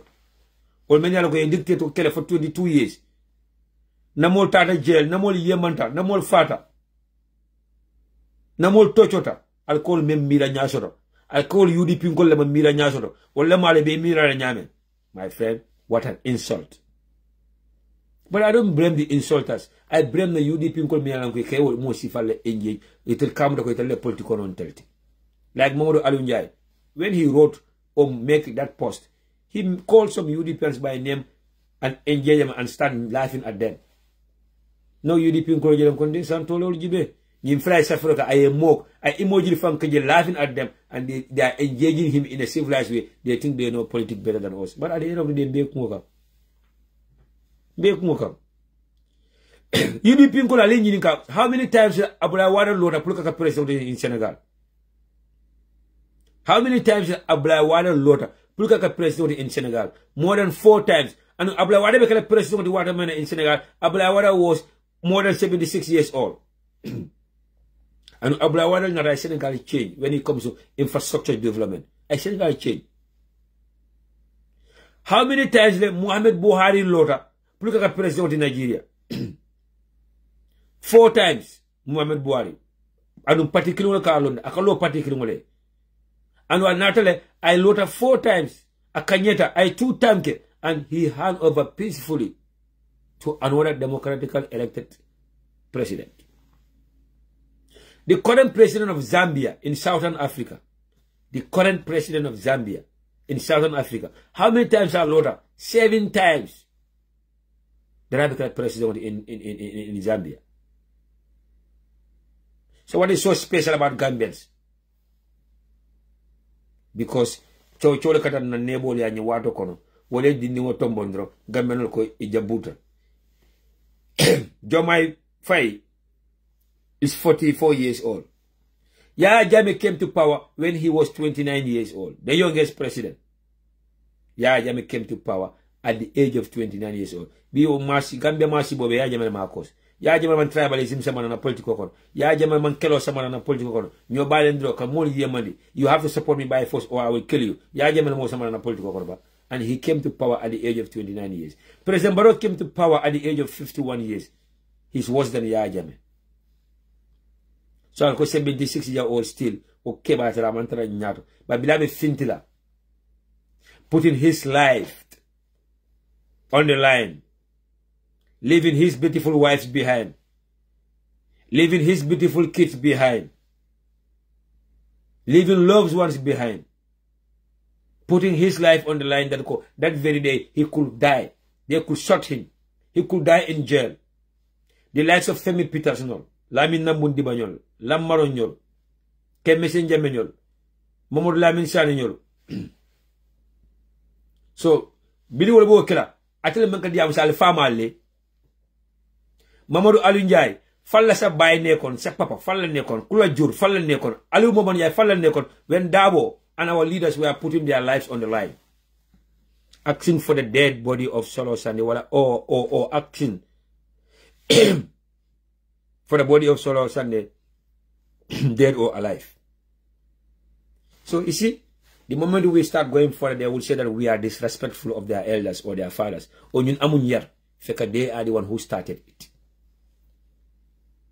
The moment rebe diamolo tebe ba flen man kulu, man politikono, nga kibula kebal, wa tere le ya commencé. Billy Dabo and Co were going out, fully aware that they could get shot. Billy Dabo ba frako, didn't know better coma, musole tra coma. In case of a fire, ye follow my and didn't know mal. Where was Alu Momorijai? He was dining and whining with the dictator. He was dining and whining with the corrupt system. He was dining and whining with the mafias. Now the son of that Alu Momorijai had the audacity to tell us that we need a unifier. UDP should think about how to move. We should wake up. So, come like Lamin Konate Afajam, Ibele Mida Nyakili. Be earlier on, Ntara Salo Dame, na Salo Solo Dame, Bakacha Kanje, say Nyenje Kamao Kachala anytime Yenje. When they asked me about our flag bearers, me Nyankai from UDP in Kolabako Ani, Nkako, okay, this is our business. Stay out of our business. The first thing I remember for Kotenga, where you go UDP, Ntalapabi, I take a step aside. Ni left the election winner. Nkako one more time, brother. From UDP in Kolabako, so why are you so worried about our flag bearers? Because UDP is election winner. UDP is a Barrow Bonino. So you see, now they know that election but UDP is our winner. UDP is the biggest political party. UDP have the 99.5% chance to win the election, but they don't like our leader. So at the end of the day, nkame mfale mina wolto jam ko tengo mu dabo lo kong dabo kelol be keri yani bita UDP kelo fond dabo kelol be keri dabo la personality dabo as an individual. But come His Excellency lawyer Usino dabo ya fo nyama la kacha kono previously I mean fo akatele mi la probo do don toñat atele mi la promo atele bali sino la because y'all know lawyer dabo as the president of the country there will be zero tolerance on corruption. There will be zero tolerance on lack of justice, the nepotism in our justice system. As the president of the Republic of the Gambia, there will be zero tolerance on those land grabbing in Keka. Even land grabs in Keka. So they all know that UDP is the biggest political party. UDP is the mightiest. UDP get the power and the chance to uproot any dictator in the Gambia. But Dabo Kelolbe caring, so they don't want to rally behind Dabo. But they are telling us that now they are a system of well, now they modo tombo. Ibe call for money. So the UDP can abunda and entertain wokono. Opportunity dealer for them to engage what in Franka wokon. Nilmo la kubo kante jakal. Wallahi la kubo kante jakal because nana noko imeta kane. Men nam na lafi atalafi la moko. Na probe dame manka niyo kuya men kam frustrated anu nyina ka UDP ka jama niyo kuya wala mtale UDP ko men yalo we are giving the weapons to the opponents, we are giving the weapons to the enemy. We do respect to my brother men ka nana maketa mole mi ko na respect baake wallahi nana maketa sinya kin na nyana meet in passing sinya kene anu tawa manyo fanglo tawa mandale bal sinya kin na nyana meet in passing and that was in New York. And then New York Gambian program dolo toje. And I was silo fanka and Fat Kamara be siloka. That was my first time also to meet Fatu Kamara in passing.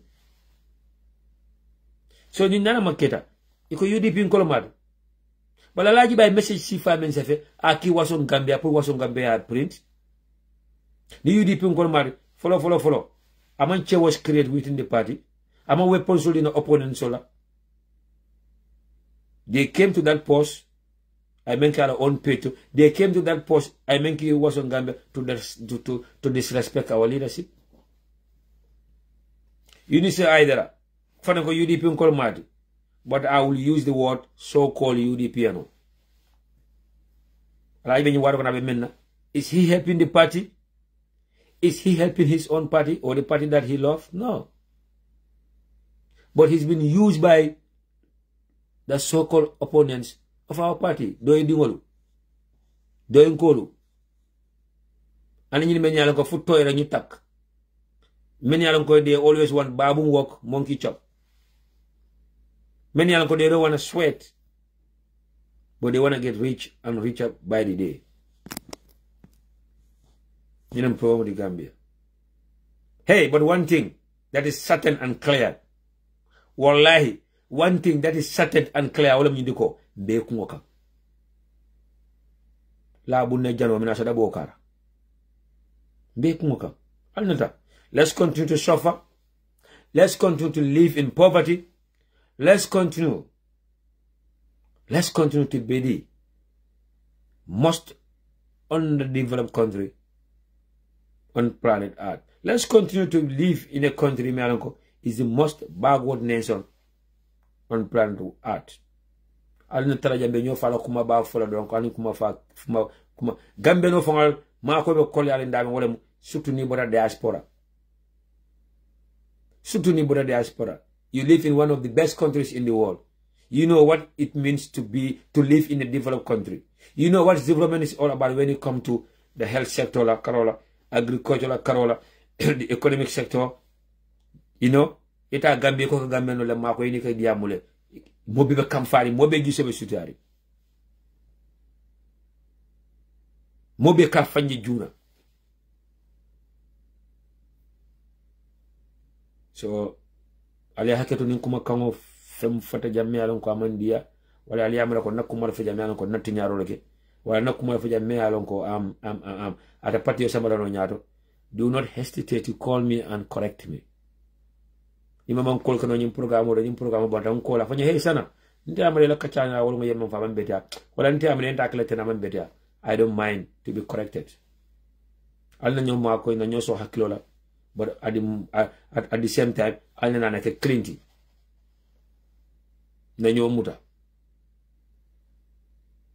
Let's not give them the boss. Let's not give them the chance and the opportunity. Me alon ko ben distractla, me alon ko minanda maltema yen divide. So once again, Allah baraka back and thank you to each and every one of you for your time. Thank you to everyone for joining. And once again, Allah baraka back. Alma alay continue kan sawa Kenya. Alma alay continue kan sawa Kenya kila hormoto mbota ni sun kora ba men kona hormoto. Alma 2026 alay sawa Kenya. Alma 2026 alay na dual jabe ni silo ay sawa Kenya. Alma 2026 be akra mo da kayra kono. Nasi na fanyo yaran telemeta mfayam manel. Nasi fanka fanyo he na nyim fanyo yela no. Insha Allah ala wa kila la bar abakila na wato men fana wato na nyomoy na nyomuta. We are one and we are united. Allah baraka back. Good morning from my end here. For any time, inshallah. Allah baraka. Thank you. And later.